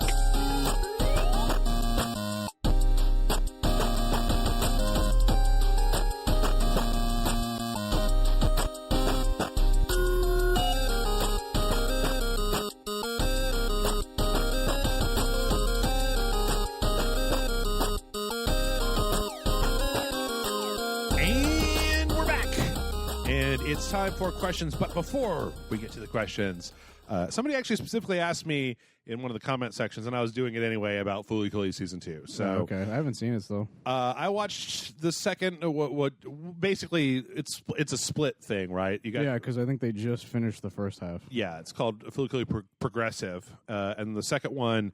So does Flo show up at any point? Does what? Does Flo show up at any point? Who's Flo? The progressive lady? Oh. Your cuts are too deep, Michael. I can't keep up with them. That was my first thought when you said it. So here's my thing. You've seen the original, right? Yes, I've seen the original. The batshit insanity of the original. Yeah. So I actually went back before the second season started and watched the first season again. And I think that the second season okay. Long story short, I was disappointed by the second season. But the reason I was disappointed by the second season was very specific. I was thinking about it last night. I was fucking 5.5 beers in, and I was fucking wasted, just watching this thing. And I was like, I started to realize what it was. And I feel like this may be a thing that people may or may not think about. And it's one of the reasons why I don't like needless sequels. Why I'd rather see original properties than sequels. So Fooly Cooly Season 1 was about adolescence, right? That's what it was about. The Naoto character, the main character, is about his coming of age. And like a lot of the things that were in there, the Mamimi character and Raharu and like a lot of that stuff, like all of it was like a weird metaphor for like puberty and like sexuality and like growing up and like. Well, part of the way it was the first season was kind of described to me by friends, because they were obsessed for it for years, was it's a strange Japanese batshit insane Mary Poppins sometimes when it comes to her character. Yeah. Because but it's still about his, like you were saying, his development, but she just happens to be like this Mary Poppins-ish kind of like came out of nowhere and is just like helping him out through all this. Right. And then disappears as fast as she came, kind of thing. Right. And that I feel like there's I was watching it. I went back because I finished season 2 and I went back and I watched the last episode of the first season of Fooly Cooly, and there's that there's that part where he's flying in with all the power, and then it disappears. He just says, "I love you," and he kisses her, and it's just like, oh shit! And one of the most Japanese things you could ever see is being the climax of the entire thing. Because of course at that point, then the pirate lord bursts out of his head up into the sky, and it's also worth noting that guy was part of the staff. If I'm not mistaken here, I'm pretty sure you can check me on this because I think you would be the only person I know who would know outside of maybe John. But the guy that made that was part of Hideaki Anno's staff on Evangelion. And I feel like there's a big chunk of Fooly Cooly, which I feel like a lot of people don't understand, which is that it's a parody. Yeah, because it's a huge parody of Evangelion. Because what happened was that one of the guys who made it, he was so depressed by the creation of Evangelion and the batshit insanity that he wanted to make something that was just fun as shit. Yeah. And that's where Fooly Cooly came in. Kazuya Tsurumaki. Because it was just one of those things that he wanted to make the antithesis, right? Like the complete opposite of Evangelion, and that's kind of what it was. Kind of the way Space Dandy is the opposite of Cowboy Bebop. Yes. Kind of thing. Mm-hmm.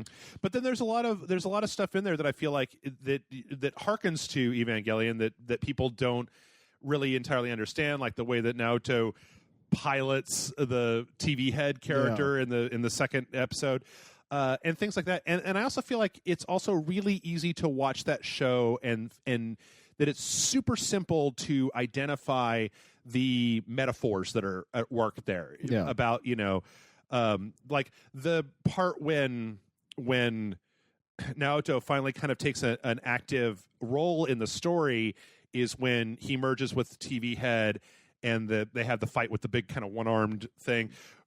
Fantastic scene. I fucking just watch that scene where he just does that block and it's like everything. It's so fucking cool. He does a little spin kick and fucking flips him. But like what happens is when Naoto's inside of him and he's kind of merging with the robot, is there's a giant light bulb that's being like forcibly screwed into the back of his head that then turns on. And it's like, okay, this is pretty simple symbolism to get, right? Yeah. Like he's getting a clue, or the way that you've got towards the end of the show, it's like between Raharu and the guy with the, I forget his name, with the eyebrows. Yeah, who's like trying to get him to be more straight laced, and she's like kind of trying to get him to go crazy, and then he kind of chooses his own way. So anyway, all that stuff and all the stuff, Medical Mechanica and the Pirate Lord and all this stuff is all in service of the story of this kid's coming of age. The problem I have with Fooly Cooly Season 2 is that Fooly Cooly Season 2 seems to think that the thing that made Fooly Cooly Season 1 so awesome was Raharu's character or Medical Mechanica or the Space Pirate Lord or like that these were the things that carried forward, and that the character's journey, I'm maybe just too stupid, and it could be because we're talking about the main character being a high school girl instead of an adolescent boy that I don't understand it, but like I feel like there was a lot of weirdness in that show for the sake of weirdness. There was a lot of kind of inscrutable stuff, and that maybe I just want a more heavy-handed symbolism. But like when when Raharu shows up in season 2 and the show is like and I'm like I mean like she was a symbol of something. It's like I wasn't really super interested in her character and her character arc or what happened to her. Like the characters that I was interested in were like the the kids and the things that were happening to them, not necessarily that all of the anime trappings were just in service of this story. It's kind of the way that even Evangelion is, you could look at it in a lot of ways as Shinji's growing up, his story of him growing up through the lens of this weird mecha anime, right? And so season 2, I felt so oh, check out how weird this is. And I'm like, but it was weird for a reason, and it was weird for a purpose. It wasn't just like woogadoo. It sounds like it has the issue that a lot of cult hits have. Yeah. Whenever somebody's like, let's make a sequel to the Boondock Saints or something. Right. Or let's make a sequel to like Tron.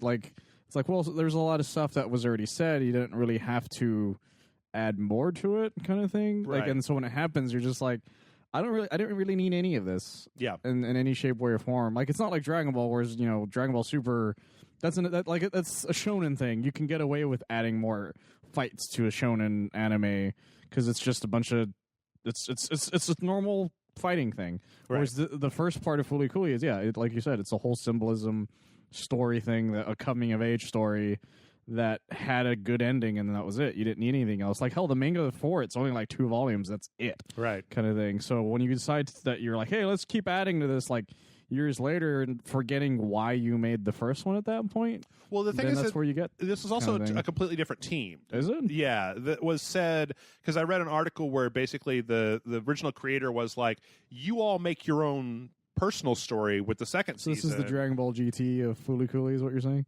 Again, it's like you don't understand that I don't have any idea. Okay, sorry. Explanation time.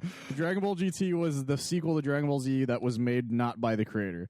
The creator just gave him a bunch of designs that they could use, but that was all he did for it. Yes. That's probably the exact same thing. I feel like it's very similar. But does the Pillars at least still do some of the songs?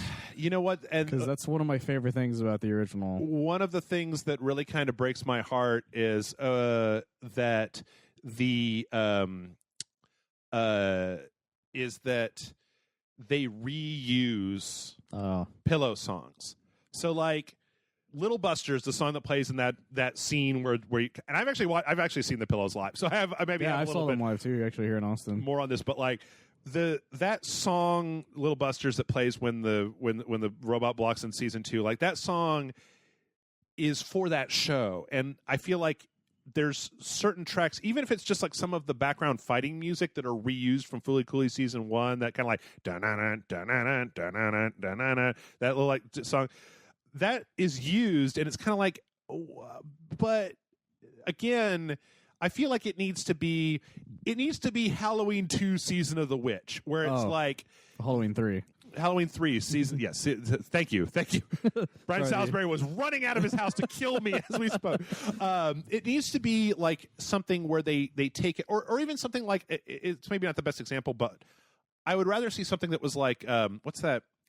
American Horror Story. Oh, where it's like, here's your thing. new season. I wouldn't even buy, like, if they wanted to use Raharu and Naoto and Mamimi and all those different characters, but you wanted to just set it up completely differently, like make it totally different, and then tell a different story with these characters.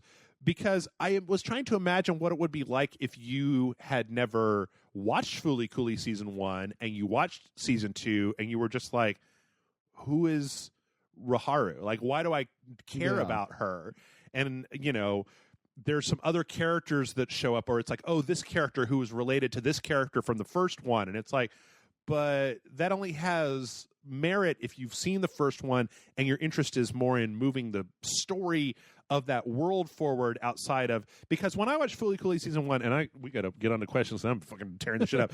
When I watched Fooly Cooly season 1 for the first time, I think I downloaded it or something, like way back in the olden days. It might have been over like Napster or something stupid like that. But, but I watched it and it was like incredibly emotionally affecting to me. Like I was just like, holy shit, like this is really hitting me right in the feels. And it's I was great. a teenager when the first Fooly Cooly stuff was dubbed for here and onto with Adult Swim. Yeah, and that shit blew our fucking minds. And the fact that it's like 6 episodes, right? Yeah, it's really short. It's really short. It's easy to get into. It used to be hella expensive to buy. Even if it was that short. But this one just didn't really do it for me. So I don't know. I'll watch the second part, but again, it's more just like there's so much of this medical mechanic, like, you know, somebody wrote a thing online that I thought was very telling, where they said, like, at the end of season 3, there's this moment where the one character says to another character, like, you know what we have to do now, or you know who's behind this, and they kind of are like, medical mechanica, and it's like, oh shit. But I'm like, who cares? Yeah, like, it's kind of strangely worded. Like, who, like, yeah, why do we care? Or and you know what, again, this is probably incredibly good for somebody who really cares about that stuff, but for me, the core of the show was this other thing. And so it's almost like they took all the parts that I cared the least about and carried those forward and left behind all the heart and the real kind of deep symbolism and the kind of like coming of age thing, because I don't really know that the main character doesn't feel like she changes a lot over the course of the show. Whereas, like, I don't know. I mean, I don't know. I was really emotionally affected by the first one. The second one didn't do a lot for me. I really wish that it had just been That's what I was afraid of, though. Had been when they announced it. Mob Psycho 100 was so fun to watch. And it was like, here's a brand new thing, and all of these different characters that you're kind of getting into, and you're learning about them, and you're developing a connection with them. And then it all comes to a big thing, and you're just like, oh, great. Like, I want a new thing. That said, I do want One Punch Man Season 2 to exist at some point. I want One Punch Man Season 2 to be a thing at some point. Have you ever read the original One Punch Man, like, comic thing that the guy does? Are you talking about the original or then the remake of the original? No, like the original one that's the still super going lo-fi on one? now. Like, I ended up reading like a whole bunch like that's way past where season 1 happened. Mm-hmm. And I was like, I really want to see this chunk that I've read already, because I've already read so far ahead. Yeah, so I found like a site that just had translated a bunch of them, because apparently he still makes them even now. Yep. And like, I was like, I want to watch this part so bad. Yeah, I would settle for just the second season to start happening. Yeah. Like, it's been so long. That studio is really bad about that sort of thing, though. Yeah. Anyway, mail@rageselect.com is the email address, and this week our first question comes in from Captain Innuendo, who says, hey, Jeff and Michael. Innuendo. Captain Innuendo here. Heard you were in need of some questions, so here you go. 2 questions, one video game related and one not. First, there are some bad games out there, but some have interesting gameplay hooks and mechanics. Example, I understand that the Kane and Lynch games are not good, but they both had a multiplayer mode that I found interesting. The mode is called Fragile Alliance. Everyone is on a team robbing a bank. You have to work together to rob the bank to get to a getaway vehicle while being shot at by waves of cops. The more money you escape with, the more points you get. The catch comes after all the money is taken and the game turns friendly fire on. Then it becomes the first 10 minutes of the Dark Knight. Greed takes over and people turn on each other for more of a cut. Can you think of any games that are not good but have good or at least interesting parts? Second, over the 4th of July, I brought my girlfriend home to meet my parents for the first time. I was nervous about this, but pleasantly surprised when everyone got along really well. Do you guys have any good meeting the parents stories? That's all for now. Thanks for all the years of amazing content. Your patron, Captain Innuendo. That first part, yeah, I remember I actually owned Kane Lynch 1 when it first came out because my brother had it. Yeah. And it was one of the first games that when it did its co-op mode where you guys were not in the same area. Uh-huh. Which I thought was actually kind of interesting at the time. Because, most co-op games, you're always, like, in the same spot no matter what. Mm-hmm. Even if it's a split screen, you're still, like, within, like, a few feet of each other. With Kane Lynch, is like, yeah, you're in a completely different room compared to the other guy. So it's me and my brother are just like, I'm trying not to die down here. Yeah. But you can't help one another, like, kind of thing, which I thought was kind of interesting about Kane Lynch. But to actually answer the question, Dark Void. Okay. I actually really liked a lot of stuff in Dark Void, but by God, it didn't have a lock-on fucking mechanic, which would have made it 100 times fucking better. Okay. Like, that game actually was, like, the best Rocketeer game ever made. Mm-hmm. It's just, like, it's a shame they never were able to make more of it because it just did so poorly, and also, it honestly isn't that great, but it has a lot of fun moments in it. I mean, for multiplayer, I think that Assassin's Creed was always very interesting. Yeah. The multiplayer they had, I wasn't really very much into multiplayer at the time, so I just never really got, I would have played a little bit, and then I would just be like, okay, I feel like that's enough. There were some great stories I heard about that multiplayer, because I remember hearing of people, like, being so into pretending to be an NPC that they did, like, the whole, like, process where they did something and repeated it over and over again to the point where they just looked like an NPC to where a dude would just finally lose his shit and start attacking NPCs and you just get killed right away. Yeah. There's another one that I was actually, while you were talking, I was thinking about, but I can't remember anymore what it was. I think it was like a single-player mechanic that I thought was interesting, but I've completely and totally blanked on it now. Sometimes a lot of these mechanics will end up in a better game, or not better, but a game that becomes more popular. Yeah. The kill switch is a perfect example of that. The blind fire. I think mechanic. Kill Switch was a really good game, actually. Kill Switch was great. It was fine, but that's one of the reasons I changed it from good game to popular game. Right. Because that's what it was, is that Kill Switch wasn't all that popular. Yeah. But I had it at one point, and it was the reason every time people would talk about Gears of War, it's like, you hear about this blind fire thing? I'm like, blind fire, it was a Kill Switch thing before this shit. It's like, I felt like a hipster, like, before I knew what a hipster was. It was just like, I knew about blind fire before it was cool. It was cool, man. It's a PS2 thing for me. Yeah. Oh, you know what? I could think of another one. John and I actually played this a little while back.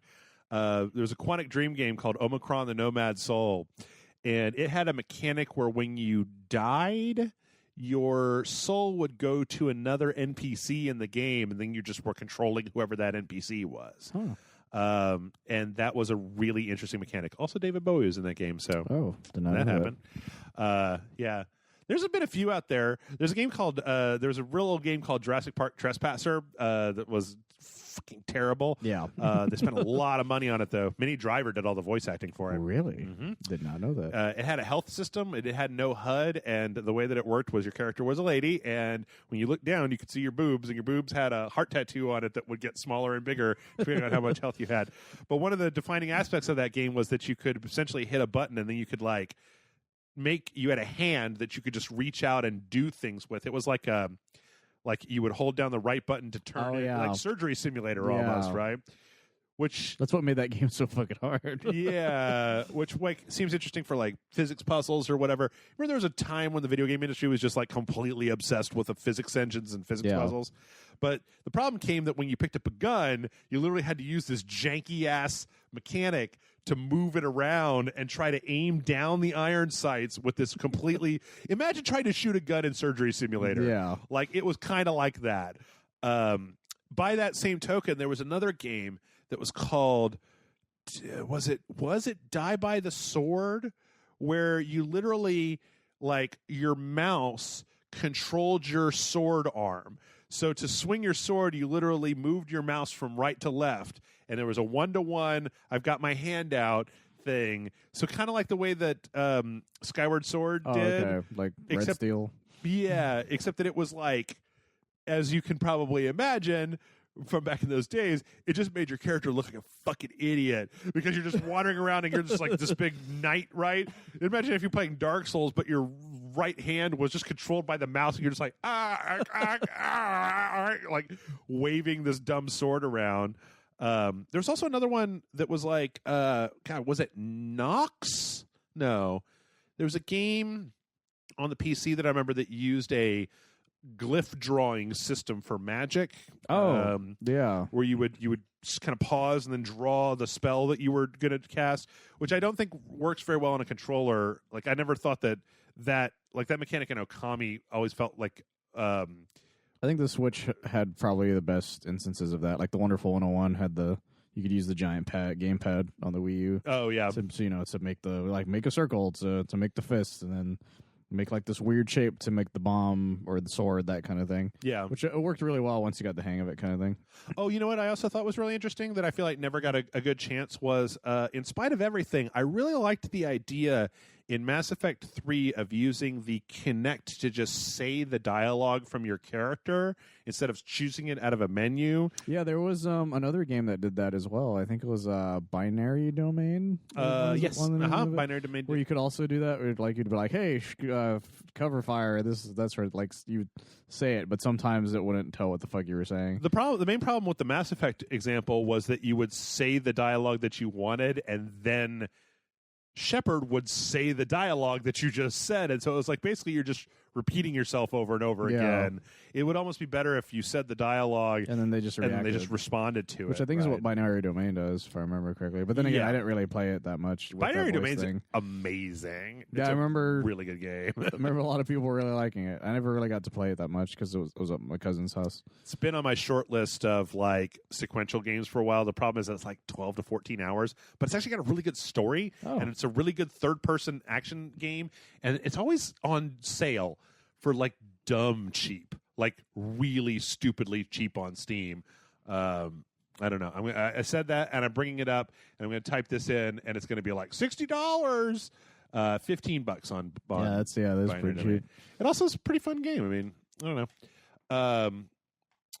So yeah, any good meeting the parent stories? Well, I don't really have that many good meeting the parent stories. I don't really have one. Like I think the one time like I got close to that, I guess that my last ex I met at my niece's birthday at that time. So okay, even then they just met her because she was technically my friend.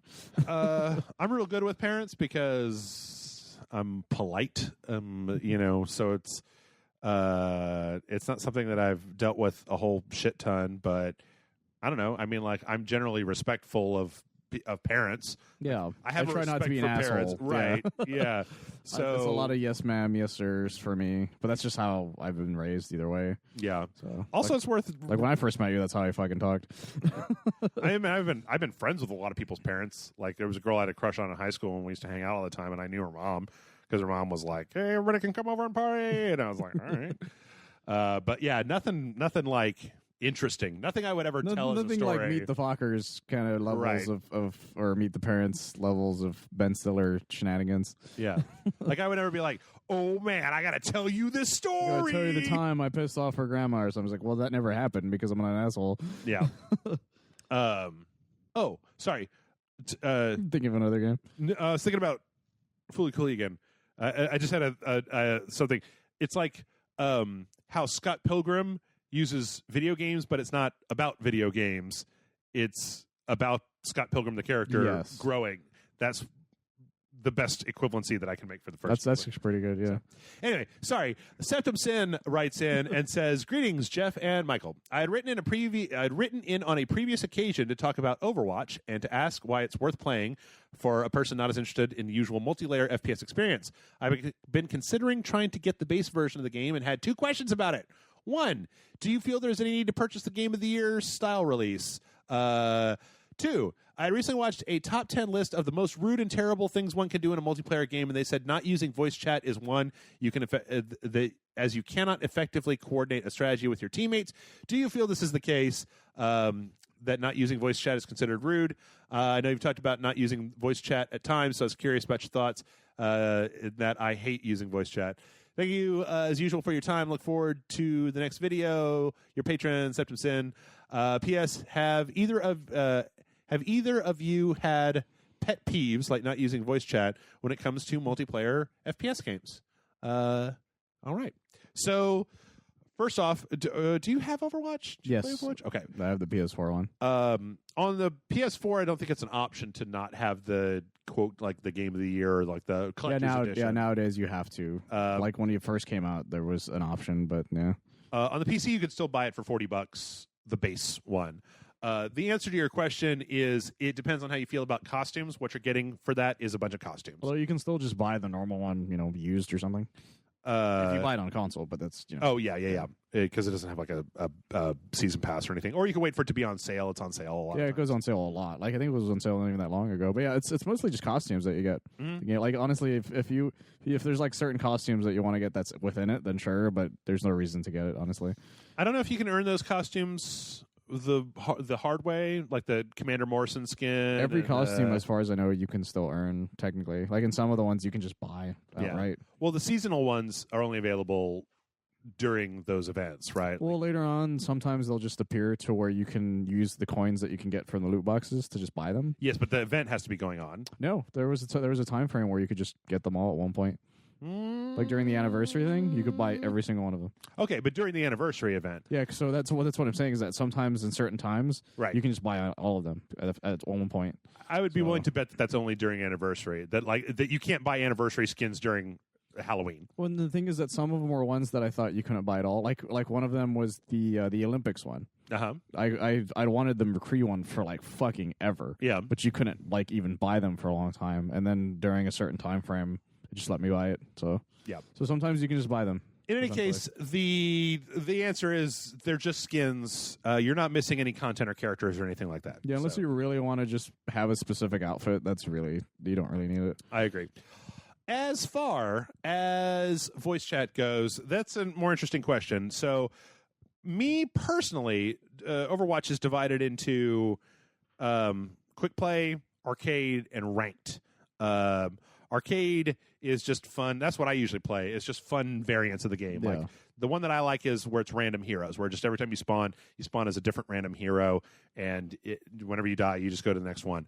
I think that if you're playing in quick play or if you're playing in arcade, that you don't need to have voice comms turned on, especially in arcade, because so many of those, like if you're playing random heroes, like there's no good strategy. Yeah, you can't really coordinate that well. Like if you're a DPS player but you end up as a healer, like that would expect you to just be so well versed in every single character in the entire game. You're gonna be Hanzo like 5 times, is what I'm saying. I feel like that random players. Man, I feel like there's something in there that loves to give me the characters that I don't play, because like. It will give me Soldier 76 once in a blue moon, who is my usual go-to. Yeah. I get Anna constantly, and I'm just like, no!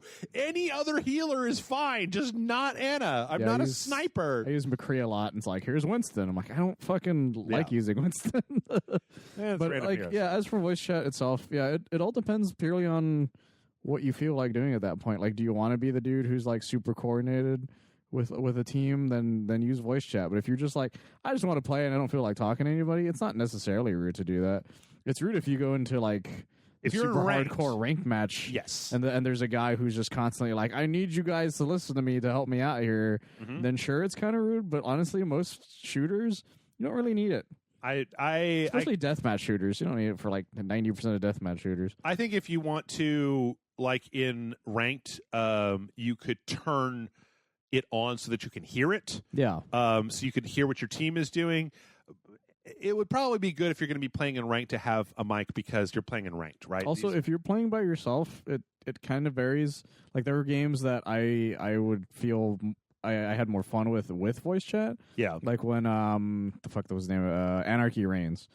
Like when Anarchy Reigns came out, I did the voice chat. It was that 360 game PS3 made by the guys who did Mad World. It was like a weird kind of sequel to Mad World. Oh, God. And what happened was I was a big fan of that game, because when you got enough people together with voice chat, it's one of the funniest goddamn things on the planet that would happen, because you were just all like, you're just all having fun with each other. But it's very rare nowadays for that to happen. I remember this game. But when you got enough people together, that shit was amazing. I don't think that I think that whoever made that video that you're talking about with like top 10 rudest things to do can literally go fucking jump up their own ass, because like most people don't use voice chat anymore, and if they do, it's with people they already know. Right. I think that if you're with your friends that you're probably going to be playing voice chat, if you're on a team, like if you're on a specific team of people that play together, that's fine. Yeah. But fucking like listen, don't do it until after you've bought Overwatch. It'll put you off. But like you could go online and see some of the rudest shit in the world come through voice comms. Like I've watched so many videos, especially pre-change of people who will just harangue a Symmetra or a Widowmaker in competitive mode player like the entire map. They'll just be like, well, I guess we lost. Guess we lost because you won't fucking change off of Symmetra. Yep. Oh, there goes Symmetra again. And it doesn't matter if they get play of the game or like they've got a good thing. They're just like, nope, you can't play Symmetra in like you'll get fucking bullied, man. Like that's part of having voice comms turned on. It's one of the reasons that I hate playing Overwatch on the PC is because there's a chat window. Yeah. And because people are using fucking keyboards, they got to put up with all the slurs in the chat window. Yeah, there's like I remember the days before the Xbox Live party and the PlayStation parties. It was just a lot of just people yelling at me because I was hogging the shotgun in Halo and stuff like that, or I accidentally picked up the sniper rifle and all of a sudden I was the N-word. You know what? I have had there was a video a long time ago. I don't know if you remember this. It was on Rage Select where we were playing Killer Instinct when the Xbox One first came out, and Killer Instinct for some reason had like voice comms when you were like matched with another person. And like I matched with the person and we were like in a lobby and they just tried to talk to me and I was like, nope, somebody else. And the comment section was just like, Jeff, you're rude as fuck. And I'm like, listen, I don't want to talk to randos. Like, I don't want to talk to randos. I don't want to listen to randos because the majority of the time, randos suck. Like, it'll vary. Sometimes you get nice people, but for most of my experience, they suck. It's just some guy. And then that's not even to mention, again, I've said this before. Even when they don't talk to me, I still get that insanity. Yeah. Like I was playing Fighters not that long ago, and I got into a party, like one of the party lobbies or whatever, because it was one of the missions to get Zenny or something. Okay. And I fought a guy, and he beat my ass like super hard, but he randomly would send me messages on the PlayStation messages itself. Yeah. In the middle of the fight. And so in the corner of my screen, it would just say trash in big fucking like capital letters, and I'm like, what the fuck, dude? This happened for like 20 minutes, by the way, because I kept fighting him. Also, I don't understand this, but one of the first things I do for just about every game is turn voice comms off. But, okay, Michael, I do not understand how this works. You know, sometimes you get into a multiplayer game, and it's like the person has plugged the world's cheapest omnidirectional mic into their PlayStation, and they just held down the push-to-talk button. Because it's just like, all you hear is just somebody in the background like, it's later, and there's some kid crying, and there's like a bunch of boxes getting moved around, and I'm like, and it's just on. It's not push to talk, it's just on, and I'm like, I know the base mic for the PlayStation doesn't do that. I know that any mic like doesn't do that because I've used those mics before. How is it that I just have to listen to your fucking living room and then they've got the game jacked up so loud you can hear the game coming through the microphone, and I'm just sometimes like, it's the what? Sometimes it's like they have the PlayStation camera thing? PlayStation camera? Yeah, sometimes they'll use that to talk instead of like the actual headset because you can do that. Like I have friends who have done that kind of thing. Yeah, I guess. So I will hear myself when I'm talking to them, but also my mic is super sensitive as well that I have. So sometimes that happens on my end. I don't know. I mean, maybe. But I set it to where I hear the audio in my headphones now. Right. So I can keep it from the TV blaring at them. I don't think it's 100% necessary. I think that you can get away with. I don't play with a microphone, and it purely depends on what you feel like that day. Yeah. Like, do you want to play with friends, or do you want to like see if you can be friendly with some people that day, and then go for it? But you don't have to do it. It's not a mandatory. Yep. Unless you're in a ranked match, then maybe at least listen to somebody's plan, I guess. Yep. because sometimes those people are batshit insane. I'm not playing Overwatch. I'm not in the league, y'all. Yeah. I'm not on the Houston whatever their honestly, you most likely will never actually use the rank match that much. Like if you'll probably just have more fun doing quick play and everything else. To be honest, hearing the way that people act in ranked match, I don't want any part of that because it's like I've played with people like that I know from high school that will still get on my nerves in the middle of ranked play, where they're just like, "Why didn't you do the thing?" I'm like, I don't fucking obsess over this like you do. Please, like I'm gonna stop doing this if you keep yelling at me for some dumb shit. I just want to use McCree. That's my day right now. However, there's also one of the funniest things I've ever watched is basically watching a child. It was a child on the other end of this who basically, when it came time to pick characters, somebody picked Soldier 76. They wanted to be Soldier 76, and they were literally having like a fucking tantrum meltdown into the voice chat about why this person wouldn't switch off Soldier 76 to let them play the one character that they wanted to play. And it was good.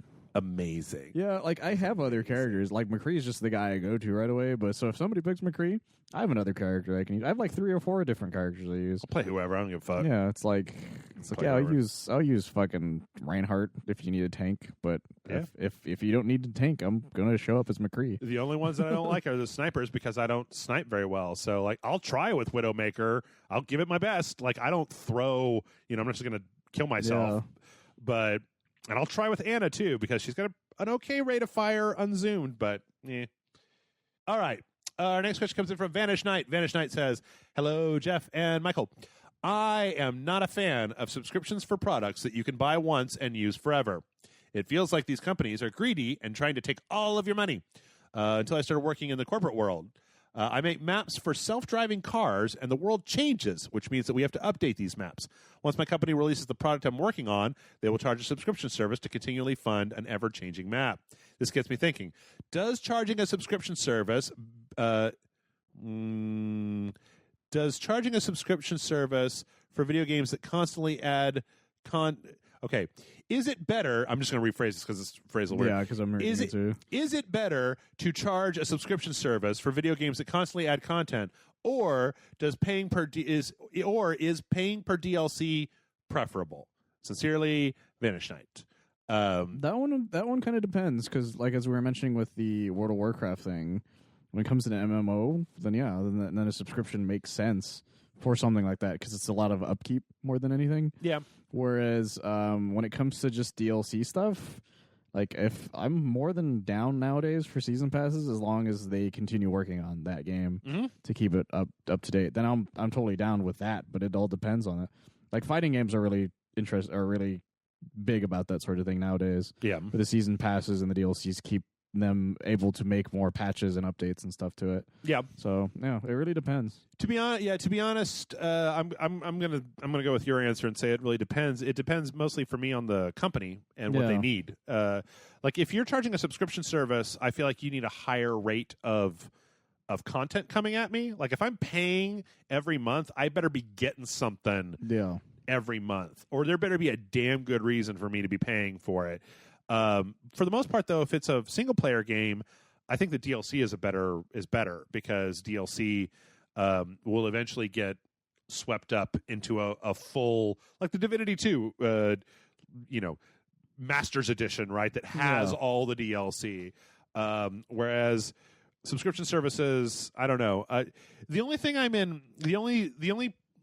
I'll put the question back to you, Vanish Knight, and to the other people is I'm still okay with subscription services when it comes to like the idea, like the Xbox Game Pass. Like give us $10 a month, and every first party game that comes out, you can literally download the entire game, and it's yours. I'm like, okay, I'm good with that. Like I don't have the same level of fetishization, or not fetishization, preference. I don't want it to sound like I'm trying to belittle people about having the physical disc for a game, because I have rarely encountered a situation where there's a game that I want to play that if it's been abandoned by the developers, I can still find it. Maybe not entirely legally, maybe I got to go on to eBay and get a copy of it. But like very few of the PlayStation 3 era games won't run on a modern relatively cheap PC at this point and look better than they ever did, or they've been remastered or whatnot. And, you know, you look at the old stuff like NES stuff, I'm more than willing to pay for that stuff if it's available. And if not, hey, guess what? There's a lot of places where you can get that stuff, you know. Yeah. So I think that there's going to be a problem in the future when it comes to archival. But, you know, there's like plenty of games that I play on a weekly basis. Like here, if I go back to our YouTube channel and I look over some of the stuff that we've played, you know, there's plenty of this stuff where I would be more than happy to be paying $20 a month and then get access to it rather than own it outright. You know, like we played Bomber Crew on the for Patreon, Spectrum Retreat, Shining Resonance. You know, some of these things, Red Faction, like I'd be more than happy if Ubisoft had a $15 a month subscription thing and then you just got every game that they ever put out, right? Yeah, because EA has something kind of like that right now. And that one I hear varies in quality, to be honest. Depends on how many of the games from that company you want to play. Yeah. So, which I'm okay with. I'm okay with the idea of that as well, mostly because there's also another thing that is like there are a few choice games from the PlayStation 3/Xbox 360 era that I would be interested in playing, but even a lot of the games that I liked from that era, I'm never going to go back and play them. Like, I'm just never going to do that. I'm never going to play Dark Sector again. I forgot about Dark Sector. Know, I'd like to play. There's games from the PlayStation 2 era that I would be interested in, but you know, do I really feel like playing Siphon Filter at this point, or could I? And if I can, is there an emulator for it? And if there's not, a few games that I can definitely say that I will definitely play again from those eras. Yeah, the Ghostbusters video game is one that I would love for it to be re-released in some way. You can still get that on Steam, but yeah, but like guys, I have a laptop that's pretty much literally duct taped together right now, so it's not going to run anything. I don't know. Still, I feel like I still might be able to play that Ghostbusters game. It doesn't even do audio right now. Let's just say that's how bad it is right now. But I would like that's a game I'd love to play again. Edge of Time, that SpiderMan game, Shattered Dimensions. I still enjoy playing Max Payne 3 every now and then, even though it's not exactly like the best story, I guess. Even though it's just Man on Fire, but with Max. Mm-hmm. There are games on those systems I still go back and try to play, and some that even from the PS1 days that were re-released on my 360 that I end up still having to play, like Marvel Superheroes and Marvel vs. Capcom, those sorts of things. Yeah, a lot of fighting games. I don't know. Anything. I like in a lot of cases. I don't know. I'm the opposite. There's some games that I think I'd like. I actually did that for a little while when I was younger, where I would go back and like revisit old games, but a lot of them just didn't age very well, and I'm just like, what I'm more interested in is buying like an NES Classic or SNES Classic that has like a curated selection of games, or like a Sega Greatest Hits collection that has like 9. But none of them have the Death and Return of Superman on them. I'm not really interested in that. I actually have it for my Super. All right, we got a question here coming in from Swedish Latino who says, why do game developers not have the ability to understand car culture? Why is every street racing game filled with dude bros drinking Monster? Do they really think that that's what we're like? Why not study some of the big car YouTubers like TJ Hunt and Adam Nelzy to see what car culture is like? Is it really that hard to do some research? Thanks for everything. And that's from Swedish Latino. I'll tell you what, how many Fast and the Furious movies are not like that? And how many car culture movies are like not Fast and the Furious? Mm-hmm. The answer is not a lot of them. Yes. They go by whatever the mainstream wants at the moment. They don't go by what the actual reality of it is. Yes. There's no part of the Guitar Hero game that's about not being able to pay your rent and I might have to move back in with my parents and like, oh shit, the van has a flat tire. We're going to have to walk to the next town and like, oh damn. There's no chasing the dragon a sequence. Right.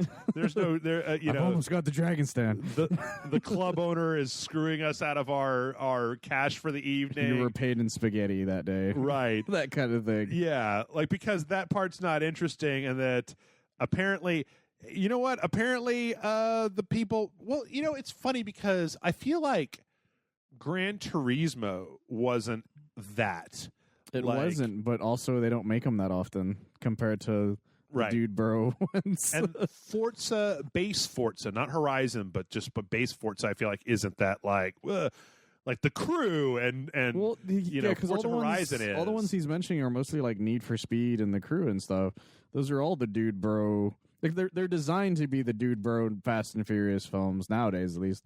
The Need for Speed was kind of in the middle for a little bit, and then but then it slowly went more into the dude bro section. And it's probably just a thing where they've got an idiot cycle where it's like the marketing research has shown that this is what people want, and so they market to them, and then those people buy into the marketing, and then they come back to the market research and more Monster Energy drink. Like that's what I mean. Like Fast and Furious is this whole thing. Like they can get away with that now. Because if people did their research on stuff like The Big Bang Theory would not be on television.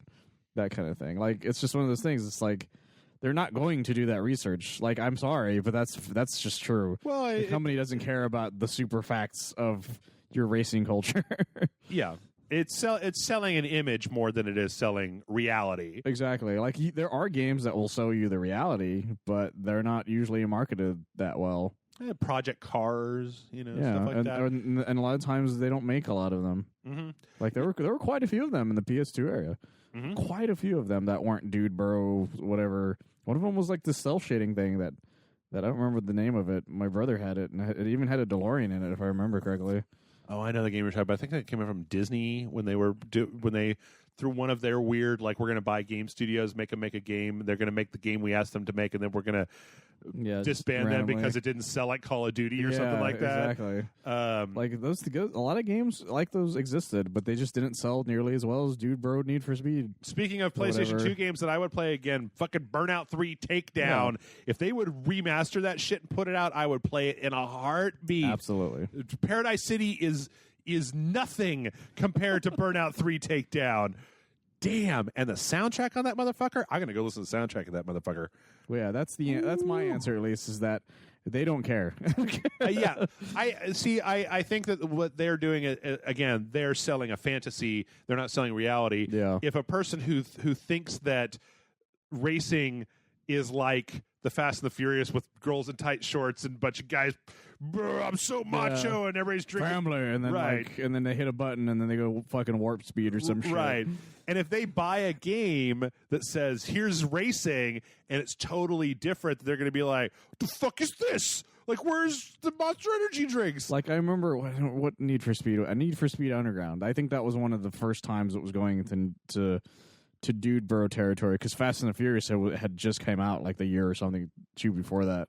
Need for Speed is a schizophrenic franchise. My brother was obsessed with the Fast and Furious movies for like even before they got to where they are now. Like, he was obsessed with the first two, like Tokyo Drift here and there, I guess. Yeah. That sort of thing. Like, an Initial D is another example of that sort of thing. There's like the dude bro culture is in everything. Yeah. Kind of thing. It's like no one really pays attention to the sort of. I mean, everyone forgets the actual car collector is like fucking Jay Leno, like just some rich white dude who doesn't give a fuck. He's just like, I like these cars, kind of thing. If you made Call of Duty with a super realistic, then you would have America's Army. Then you would have Arma, and it wouldn't be fun anymore because it's fucking Arma. Did you ever play the America's Army thing? Oh yeah. Like, you get shot and you immediately go down from like one bullet. Mm-hmm. And then some dude walks up to you and just drags your body because he just wants to fuck with you. Yep. Yeah. That's what happens when research happens. I don't know. I mean, I don't know if I would. I think that what you're seeing is just a hyper reality. That's all it is. I mean, those games exist. The ones that you want, they're not at E3 or something. Yeah, they're not the big AAA. They're not shit like The Crew or like MotorStorm or whatever. Exactly. You're talking about a different type of game, or at least I think you are. I didn't actually watch any of those the YouTube videos. Sorry, Swedish Latino. Anyway, we got a couple more here, and then we're gonna wrap. He's basically saying they're more sophisticated and they don't just chug Mountain Dew and smack it on their head, kind of thing. Yes, I would assume as well. Trent writes in and says, hey, Jeff and Michael, first-time question asker here. I feel like a lot of people have some sort of weird kink, and sometimes that bleeds into their work. Are you kink-shaming me? Has there been anything in a video game that struck you as being someone's weird fetish? If you feel like sharing, got any weird fetishes of your own? Love the channel and all the effort you put into it. That's from Trent. I'm going to answer that second question and say, I'm a pretty fucking vanilla straight white guy. I'm not. I mean, I can't really say I actually have any fetishes that are considered weird. Yeah. I have heard of weird ones, but they're usually like comical in some strange way. Yeah. Like I think one of the weirdest ones I've ever heard was I'm going to throw another anime reference is in JoJo Part 7 or whatever. It's called Steel Ball Run. Like for some reason the main character has a fetish of women with bug bites, if I remember correctly. Interesting. For some reason that turns him on, and I was like, that's fucking weird, but okay. But I'm trying to think of like anything else where I'm trying to think of anything that was like I guess like Bayonetta is a game that you could see someone having a fetish. No, yeah, that was very much so. Specifically the director and his like tall big women thing. Yeah. Oh, and Shadows of the Damned. giant dicks all over the fucking place. I don't know if that Suda50, if that Suda51's fetish, he really kept it hidden in every other game that he's in. Another one that came to my head, God Hand. Did you ever play God Hand? Oh, the spanking? Yeah, the spanking thing, which I thought was fucking hysterical. I loved God Hand. That game was so much fun. I played that. They put it out on the PS4. Like you could play the PS2 version on the PS4. We played that. Yeah. It was pretty fun. I really like God Hand a lot. I made this combo that was like super fucking complicated. Yeah, it just went on forever. Nier Automata. Why there's no good reason why the main characters are dressed like fucking sexy little Lolita maids or whatever. They're robots or whatever. They're totally robots. Let's see. I'm trying to think of games that done fetishal things besides the ones that popped in my head, I guess. I feel like I've got a really good handle on what kind of ladies Hideo Kojima thinks are attractive. Yeah. Because there's a lot of that in Metal Gear, and especially... He made Quiet purely because he's like, I want to see people cosplay this. MGS4, the Beauty and the Beast core were all models. They were all professional models that were brought in. And you can make them dance if you pulled your iPod out. Yep.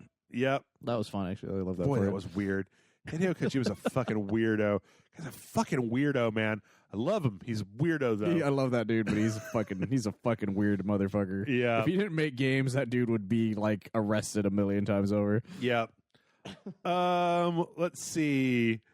I feel like just about every single anime fan service game has the exact same I guess like Asian hentai kink stuff in There's a lot of those weird Asian hentai ones. There's a lot of them that hinge on a mini game where you're supposed to be poking or touching some girl. Have you ever seen... And she's like covering herself and looking at you angrily and like, no, have you ever seen, I don't want to. Or actually, no, I know you know these games. The Sengan Kagura or whatever. Yep. Where like women's clothes will just explode. Uh-huh. That's clearly somebody's fetish. Like, have you ever seen the cooking game they made? Oh yeah, yeah. We played that.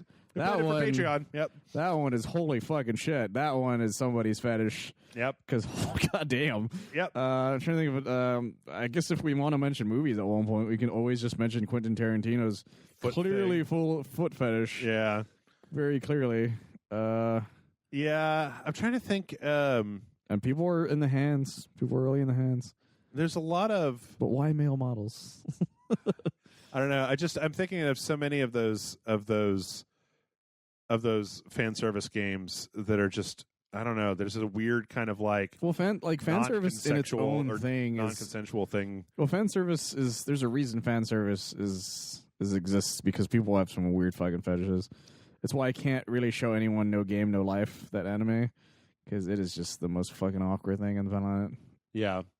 I would. The character is way too young. It's like, Jesus Christ, guys. You're making it impossible to watch this. Yeah. I'm trying to think.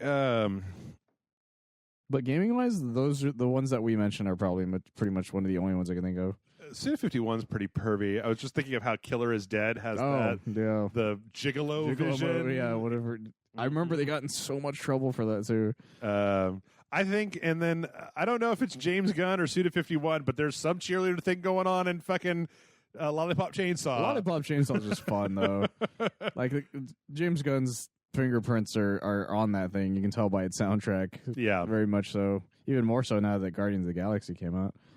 Like, because a lot of the songs on that are on that. Yeah.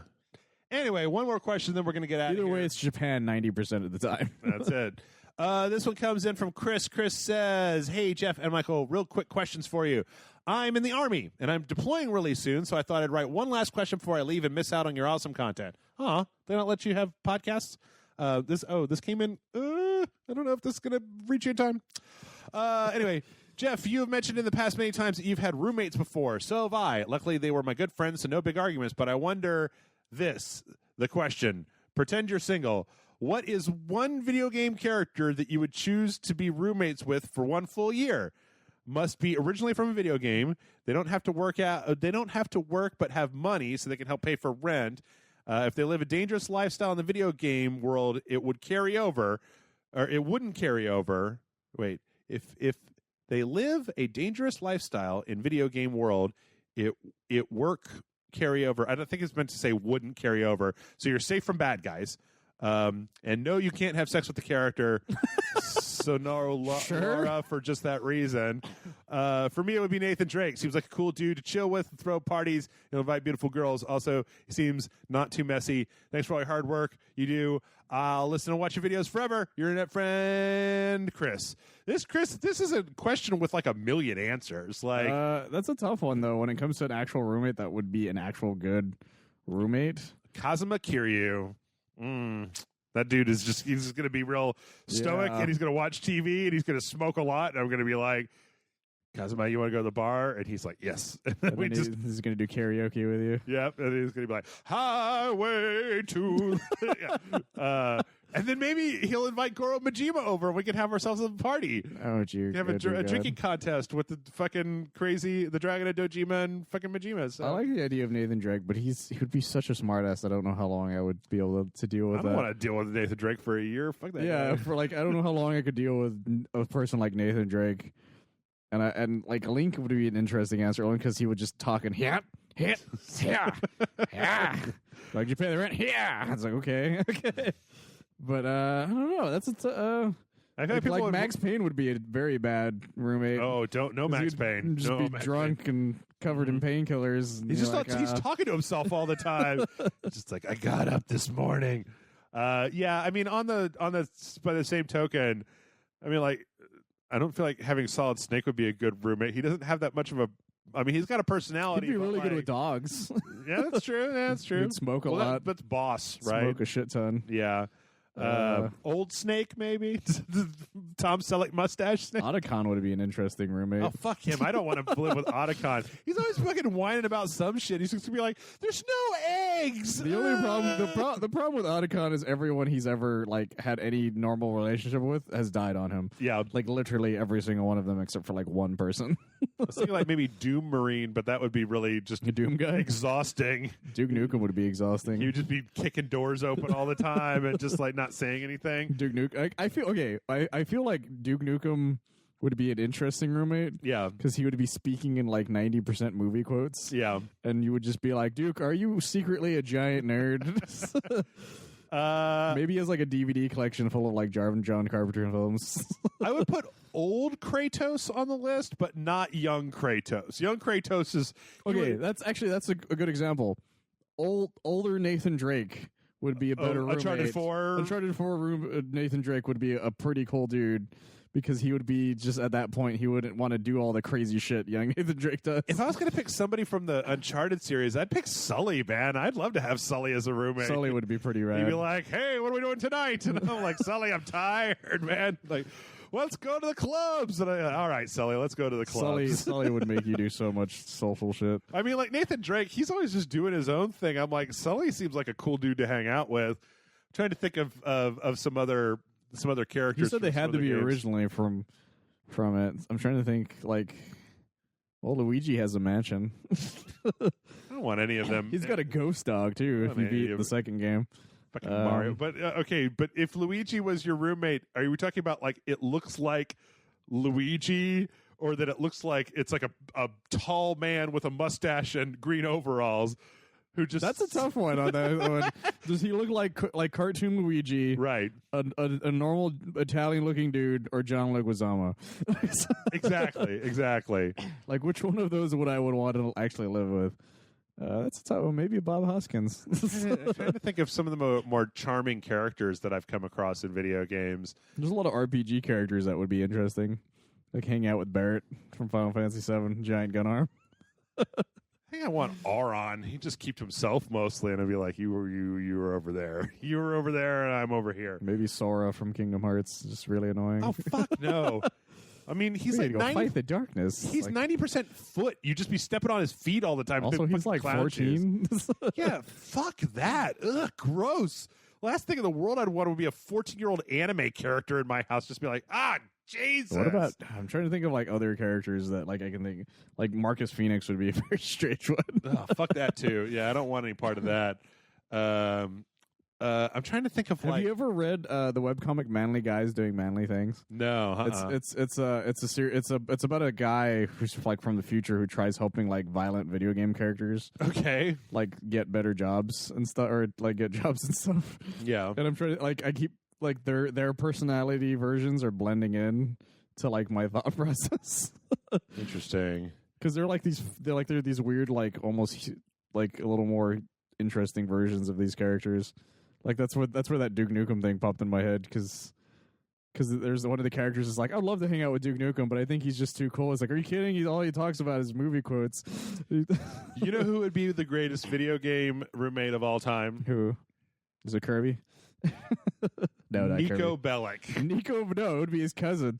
No, not Roman, because Roman isn't allowed in here. Nico, hey cousin, oh, you get out of here, Roman! I told you. All he would do is show up to your apartment, going, "Let's go bowling," and you're like, "Get the fuck out of here!"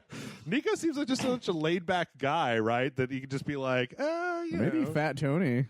Or Gay, was it Gay? Oh, Gay Tony? Gay Tony, yeah, Gay Tony. No, but do you play about Gay Tony? Yeah. I think that whoever that character is would be the all main right. character in yeah, Gay but Tony, Gay Tony himself is just a neurotic mess. Like he seems like a dude I would know though. Or maybe who's the Gex? who's the guy in GTA 4? Who's like the guy that works out all the time? Who's like genetically superior? The guy who's always like injecting himself with like bull semen or something. Yes, yeah. I forgot his name. Okay, Fuck. no, wait. I've got it. Best roommate of all time. Now, it's going to be a little harrowing. It's a little harrowing, right? You have to be on your good behavior. But as long as you can keep it up, Agent 47, I believe, he's going to be very neat. He's going to be very tidy. He's very orderly. Yeah, but I feel like that's just danger waiting to happen. Yeah, but you just got to be very... Like you ate his cookies on accident. Don't eat his cookies. Just be very much like, 47, is this yours? I need to know. We don't go splitsies on anything. Everybody buys their own stuff. You want to actually? Ken Masters. Ken from Street Fighter. Yeah, because that dude's rich as fuck. Well, I don't know if he could teach me the Hadouken. Yeah, I don't know. Or Dudley. I feel like Dudley would be great because he has a butler. He's the boxer from Street Fighter 3. No, I know who that is. Or Dudley Do-Right. No, that's not a game character. I'm not a big fan of Street Fighter characters. I'm going to get Johnny Cage up in here. Johnny Cage. Fucking wild parties. Yep. Anyway, Bomberman would be a terrible roommate, though. There's so many that it's hard to say. So many that would be acceptable as roommates. If with the things that you've said now, like if you had said that their game that you have to have one of them. Let me alter this, and we'll do a very short exercise, and then we'll finish it up. If you have to have a video game roommate. Has to be from a game. Has to be the main character of a game. They're going to be your roommate for a year, and the drama from their game is going to affect your life. Now, who is? So now I feel like you have to try to think. It would be the main character of Harvest Moon.